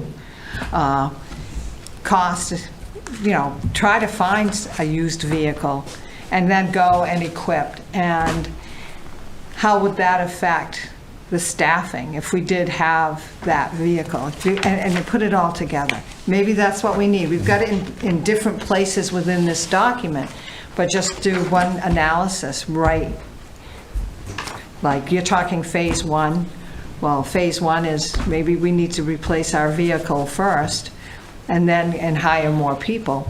But if we're going to replace the vehicle, do we want to upgrade it? So, but maybe we need... Right, because you could certainly buy an ambulance now and not do transport. So there's a licensing aspect that comes with that too. Like you have to have permission from, like you have to be licensed through the state in order to be able to provide that service. Yeah. So if you want to know what, you want us to put an ambulance out to bid?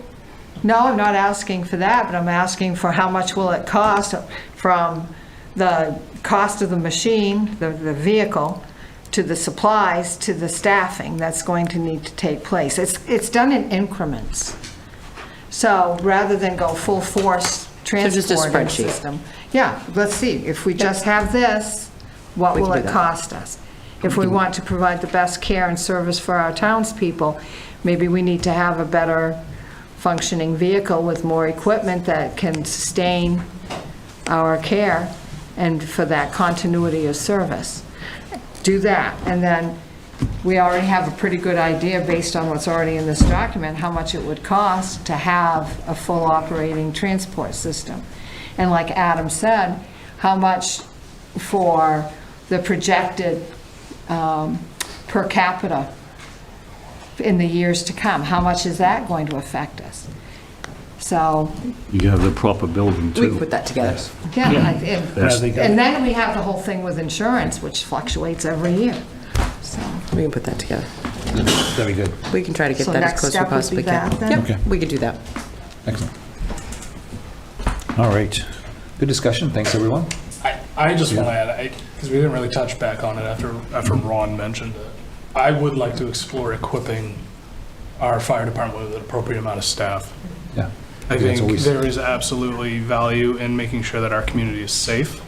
I think even if we got to the place where we need to make a decision on an ambulance service, we need those staff anyways. So that's not the priority of why to do it. We need to keep our community safe. We're not doing that right now with our current staffing levels. We need to make sure that's in the budget. I understand that there is a cost to that. We've got to find it. I can provide that to you next meeting, actually, or I can provide that to you right now. Thanks. Next meeting. But the analysis that we've already done for an employee at the paramedic level, making roughly $28.54 an hour, so that's the current contract, based upon an estimated cost of a family plan for insurance, our HRA requirements, the mainstay retirement requirements, the FICA, all of that comes to approximately $132,485.01 per person.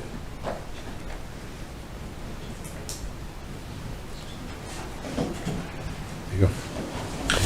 So that we've already started including that information in this data.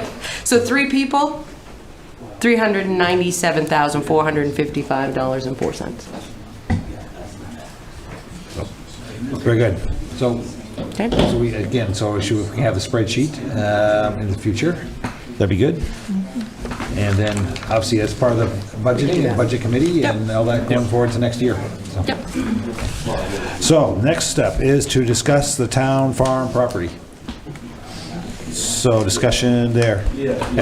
Hey, and we I can. thought we was gonna have a as of last council meeting, a public hearing on that.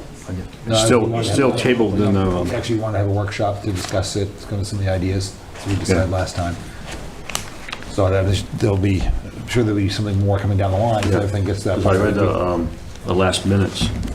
So there was a discussion of, there's supposed to be a workshop item. There's nothing to do a public hearing on. Right. A public hearing is a very formal process. So there's nothing to do a public hearing on. You could do a public discussion. Must have read it wrong, but it's in the minutes. So, on this discussion of the town farm property. I think that's what we were talking about, but there's no, it might actually be in the minutes listed as a suggested public hearing, but you'd have to do it as a public informational meeting. You can't, there's nothing to call a public hearing for. It's a public discussion. So I think the discussion was about whether to move forward with the development of it or sell it or anything along those lines. That's how we left it last time. That's why I wanted to come back, because it was a new issue, a new item brought up last time. So I'm not sure if anybody's thought about it. I think we all have our thoughts, but. Yeah, I'm just questioning the value of holding on to it. And if we could sell it and have more money in our tax revenue, I think that would be a plus for us. We've done the groundwork through the Dirigo engineering for the land. So what's our next step? Just keep sitting on it or do something with it? Yeah, and as we talked about last time, we're not in the real estate business, and for us to upfront pay, I don't have the numbers in front of me, that our last sheet, it was hundreds of thousands of dollars on average per lot, like 200,000 or something like that. There's a lot of different. And that was pre-pandemic. So we've all seen costs over the last 4 or 5 years. I've heard from residents since the meeting. I know we've got one here to speak on it. The general consensus is similar to Councilor Thibodeau's position of why sit on it, at the same point of why are we in the business to develop it and then sell it at a potential break even. So when the town council had discussed the process, it was because of the fact that the municipality is eligible for grants for the infrastructure investment as opposed to a developer is not. So it was a conversation about how to incentivize housing construction in the town of Fairfield for a developer without actually saying, we're not going to tax you, right? Like that sort of stuff was, how do you partner with a developer so that you ensure that housing gets constructed in your municipality? So if we had applied for grants for utility extension, so remember this was about at the same time the planning board and the council voted to expand the construction zone, commercial zone up to 01. Well, in order for that to be accessible for any major business, you need fire protection. So you need hydrants. And if you're going to put in hydrants, you might as well expand the public drinking water piece. So this project, by helping to incentivize a developer to come in and construct housing, would also serve as the expansion of public drinking water and hydrant service up the 201 corridor. So it was seen as a project that did two things. Not only was it housing, which was in desperate need, but also it was economic development, which pre-pandemic was all anybody was ever talking about anywhere, and it still seems to be pretty much a lot of what folks are talking about. So we could have been eligible for substantial amount of funding to ensure that that utility piece was done. And then therefore, the developer that was coming in was possibly doing just the construction of the home, then knowing that the home was sold based upon the construction costs and a portion based upon the number of lots of the cost for the infrastructure. So it wasn't ever thought of as the town of Fairfield's going to raise tax dollars so we can put in electricity up off the town farm. It was, how do we incentivize a developer to actually do construction in our municipality? Because there are no grants for developers to go out and do housing projects. unless you're looking at doing low-income housing projects. And what we were looking for was more like mixed-use workforce development housing. So the front half of your the property had a preliminary design so that you could have done multi-housing units, right? So whether they be condos or townhouses or what have you, and then the back half could have been, or a different section could have been 1 acre house lots or 2 acre house lots, because while living in an apartment might be okay when you're young, but everybody ultimately wants to buy a house. So how do you ensure that you keep those residents within your community by giving them both options? You have a rental unit in the beginning, you have a permanent housing situation in the back, and then in the middle of this project where we had preservation areas, and so like where the town farm foundation is can't be developed. There's some wet space, there's various different pieces. Then you can put in, you can get grants to do trails and playgrounds and that kind of stuff. So basically, we were doing everything we could to think of how to incentivize housing development in the community back then. And then, of course, the pandemic and PFAS came, and it's just kind of been sitting there.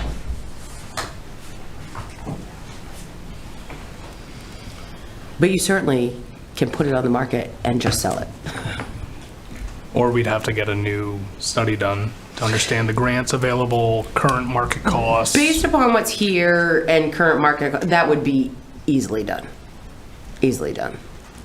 You could get updated tables pretty easy, actually. The thing is with grants, most of them would be matching. You have no idea. You have no idea. So when this report was finalized and the last time council had talked about it, the mission was to go forth and look for potential grants for this project. And then, like I said, not many months later, we found out about the fact that one whole border of this 130 plus acre property was quite frankly, the Tozier land, which was the epicenter of where they started doing their PFAS investigation. And then shortly after that, the municipality voted not to expand public drinking water. So nobody discussed any utility extension in this community until recently. But no matter what, we still need to have water up 201 if you want a functioning commercial zone, because you still need fire protection. And the fact that, to think that a developer is going to come here and pay the $2 million out of pocket to have water go to their property up by Nice Corner, it's not going to happen. So some folks had asked to speak. Not sure if somebody wants to. Kevin. How you doing? My name is Kevin Kitchen. I just wanted to bring up a couple things that I could not find on the town's website or have some questions about the potential sale of this property. But first, I would just say, maybe it's semantics, but I disagree with those of you that said if the town owns property, we're not in the real estate business. I disagree with that. We own property. We should be doing our best to get the maximum potential revenue out of that, which in turn puts us into the real estate business. So matter of semantics, we own it, we need to do the best thing that we can on that. Michelle touched on it a little bit. Incentive-wise, I'll talk about that. But the way that what I found, correct me if I'm wrong, we have no ordinance or standard operating procedure for, what do they call it? On land that we do not take through taxes, town-owned land. Because that's obviously a different set of circumstances if we acquired it through foreclosure, or whatever the case may be. So we have no standard operating procedures on how best, if you do as a council decide to sell the property, how do we go about it? I've done a lot of research, looked at different cities across the nation, within the state, almost every other municipality or town, they do closed bid systems. They turn we request closed bids from contractors, whoever it may be, what they plan on doing with the property, obviously how much they want to spend. And also in that package that we could offer, kind of like what Michelle touched on, if you do this, here are some incentives that we can, and we work together and partner with these people to bring the best long-term tax revenue back to our town. And the reason why I say that is if we put it up for sale with a realtor, I have 300 grand in my pocket, I'm gonna buy it, I'm gonna put a solar farm. What's that gonna do for our town 10 years from now? We're gonna get the same small tax revenue. If we incentivize it with grants or other items that are available, the long-term tax revenue for our town is drastically different. We talk about lowering taxes, we need to be in the real estate business of bringing in the best revenue. We do a closed bid system, then we can kick it back to the economic development team and see what they think. They get 3 bids, well, a guy wants to build a business up there, wants to do this. It allows, I think, more transparency, but also in the long run, we want the most bang for our buck with the money. So that would be my recommendation to the council. If you do decide to sell it, let's go with the sealed bid, where it's open publicly by the town manager, et cetera, et cetera. And I was going to bring up initiatives for the sale, but Michelle already brought that up, so that's all I have. Thanks. Thank you, Kevin. Michelle, can you speak to that a little bit? Because there's some standards, like with putting in things out either to bid or going through a real estate agent. So the council administrative policy discusses how we handle the sale of town property. And then now state law dictates how you handle tax foreclosed property. And that law does not differentiate from when you foreclosed, which is why I said if you were to sell that property that's out on the Martin Stream Road, that also needs to go to a realtor, even though we foreclosed in 1995. And that's a recent law. That was just a last year law change. So those sorts of things. But you do have those policies, and the charter gives the council the authority to sell town-owned property as well as actual policies. So thoughts on how you like to move forward? It's very convoluted. Well, I think there is, Kevin actually brings up good points, which is the fact that we're not in the real estate business, so we're not trying to have a housing development because we don't have a housing authority and we don't have that set up. So we're not in that real estate business of being a landlord. But I do think we have our properties that we want to try to optimize the returns from. So if that's the case. Because if we sell it, so we sell it for whatever the value is, and then we're probably going to get a low dollar on it because initially there's no water. There's no water. So you have to think about that value. So the amount that we're going to get back is for straight sale. There is the reason why there was discussion as a municipality you could be available for trying to get grants, which would incentivize a developer, which would then have a much larger long-term tax base. But just those are the things to consider, right? So do we pursue grants to bring public water up to 01? That's an option as well. But it's a whole new. Can we do that without the development, though? That would be a. Of course you can. Yeah. So, well, it seems like this could be part of two birds, one stone, right? The PFAS committee, I don't believe you've formally given a recommendation of public water or whatnot. I hate to sit on it, but I don't know that we have. Because there were, in the conversation, beginning of all of this, there were conversations too about a potential public-private partnership, right? So the report does mention the fact that there's water available at KVCC, which is just over the hill. But also, at that time, there were conversations with SAPI about their water intake and outlets in the Kennebec River, should the dams be removed, and would they be the private partner to help fund the cost of all of this? There were a whole host of a myriad of different options to come along with all of this.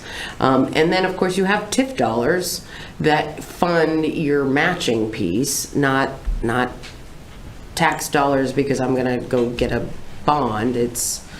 We have economic development funding that's put aside for these purposes. So like Kevin said, to incentivize, would that mean bringing the water up to 01? It could. As part of it. It could mean all kinds of things. At least that would open the door for development of that land. Right. So it opens a whole. It's one of those myriad things of you have questions.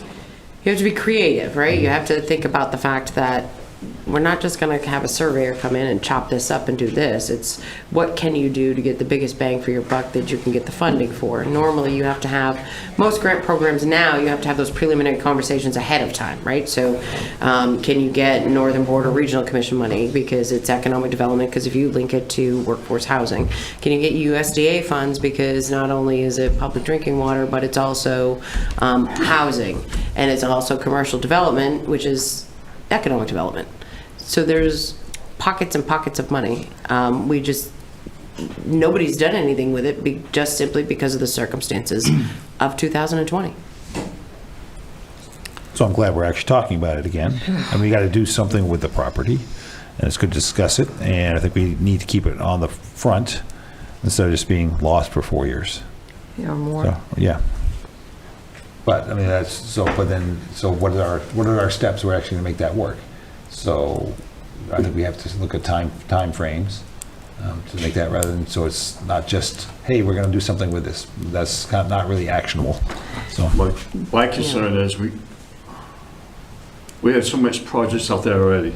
Sure. Back business. We need to take the priority. What's priority first? Not saying, okay, we're going to table this, we're going to table this. We've been tabling it for the last 10, 20 years. We need to take priority on what we're going to do first. We're talking about Mill Island, we're talking about this, and this. We need to talk about what we do for the residents, prioritize our list. I think there is a list of actually actionable items that we're always trying to work on every year. As a council, we go through those lists at the start of the year. But that's a good point. And I think it's which ones are the ones that are mean the most to the community. And But you're it's also our job. talking economic development. And we have the situation with the police station and that building.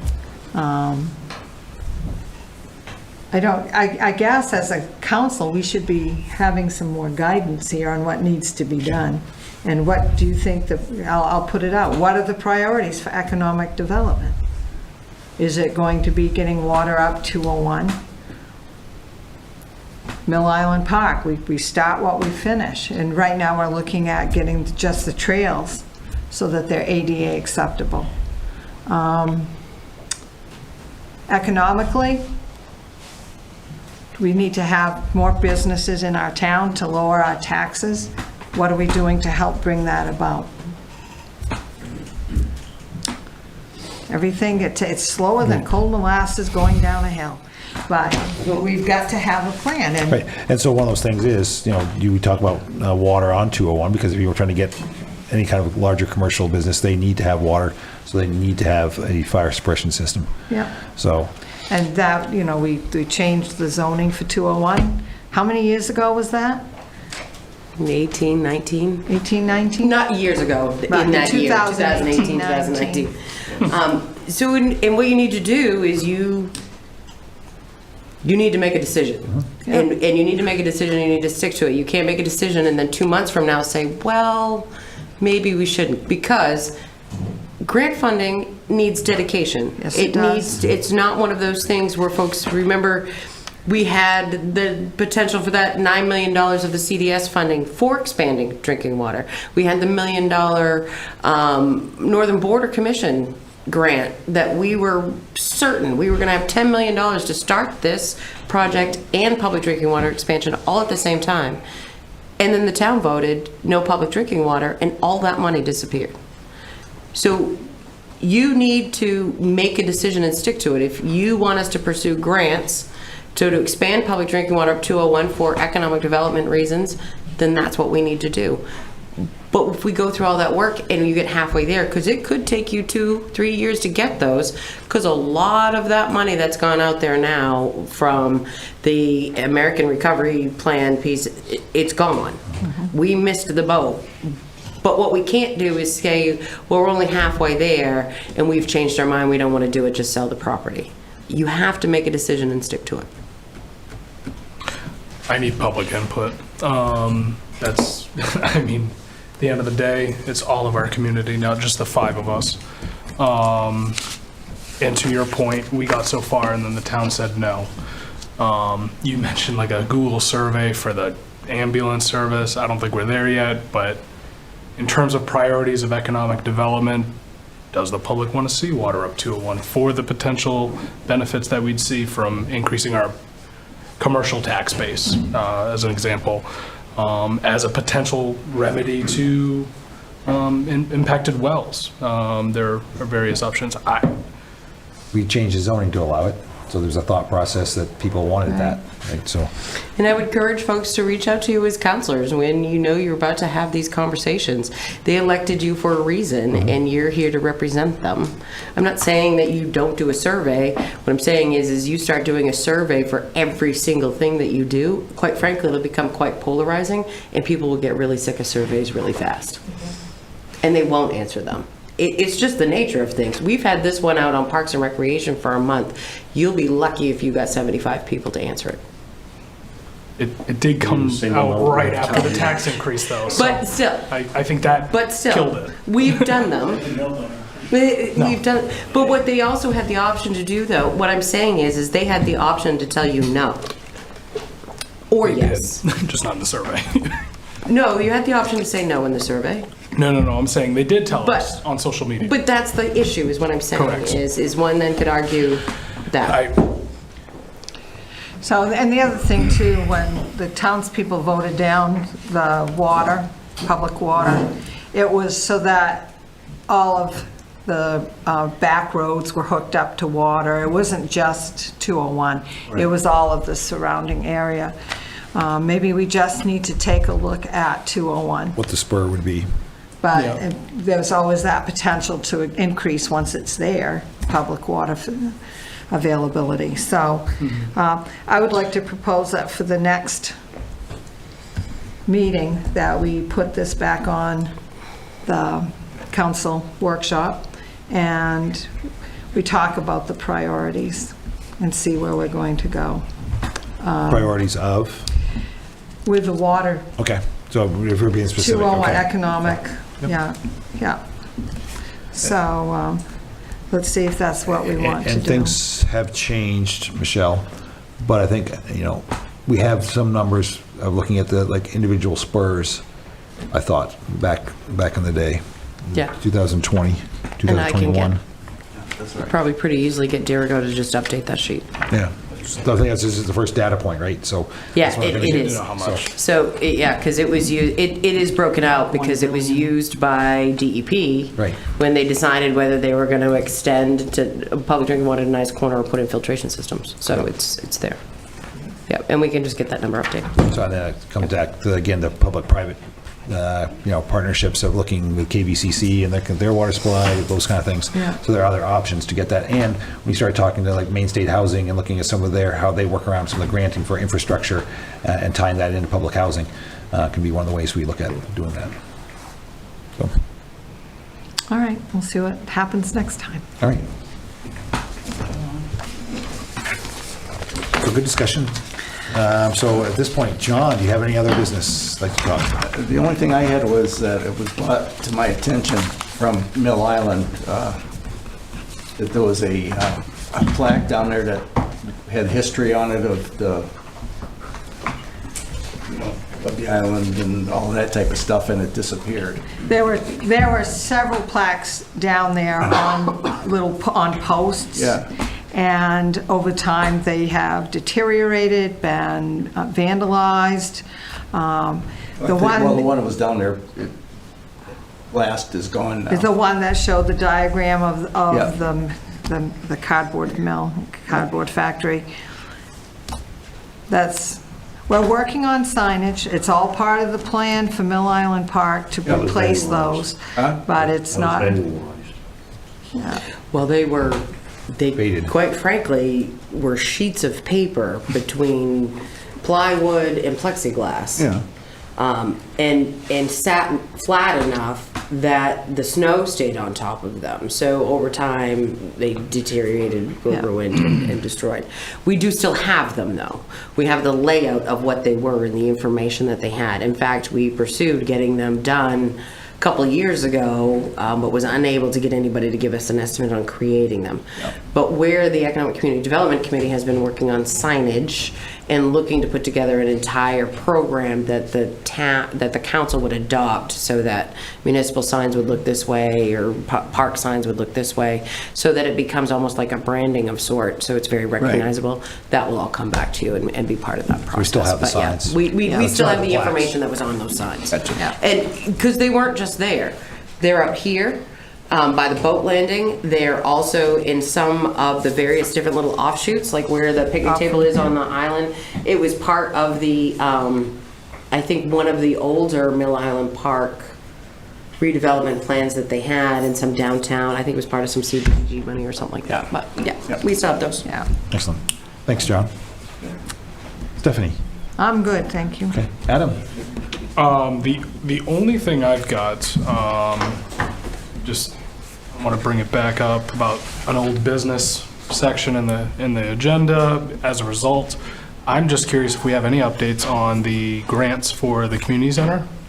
So we received the grant, the Community Resiliency Grant. We don't have any of those funds, it's a reimbursement program, but we did finally finalize that paperwork for that contract. It was the beginning of the month, because I think I reported at Economic and Community Development, so we will be starting on acquiring those items to get the kitchen updated and the bathroom and all of those things. Do we have an estimated time frame on when we would see the kitchen potentially reopen? No, because we have no idea how long it's going to take the plumber to hook it up and the electrician. But we're hoping. Sooner than later now. Right? Definitely sooner rather than later. All I got. Got it. Peter? Okay, I got some Grange items. This is backdate. On September 13th, the Grange celebrated the 150th anniversary. They had a little get-together and things like that. On the 17th, every month we have classes on agriculture and things like that. On September 17th, we had a class on baking apple bread. And next month, we'll be doing pie crust. This Saturday will be a green supper from 4:30 to 6. Then right after the supper, there will be a dance from 6 to 9, dancing with music. That's another part of the celebration, around the 50th celebration. And that's free dancing and music. You gonna be cutting a rug? I will not be in time. And karaoke, don't forget Karaoke too. Oh, karaoke. Anybody likes to Peter's sing. gonna miss karaoke. No. The other business. Sabrina, you first up? What's that? Are you first up on karaoke? Oh, no, my husband is though. All right, Mark will do well. And that's it. Very good. Thank you so much. I've got nothing. I think we had a good discussion. I appreciate everyone being here. It's always interesting to actually see things build and have some comments. So I appreciate the public involvement, and that's what it's all about. So thank you very much. The next regular meeting of the Fairfield Town Council will be on Wednesday, October 9th, 2024, to be held as a hybrid meeting in council chambers and via Zoom at 6:30 p.m. Every time recess. Make a motion to recess. Second.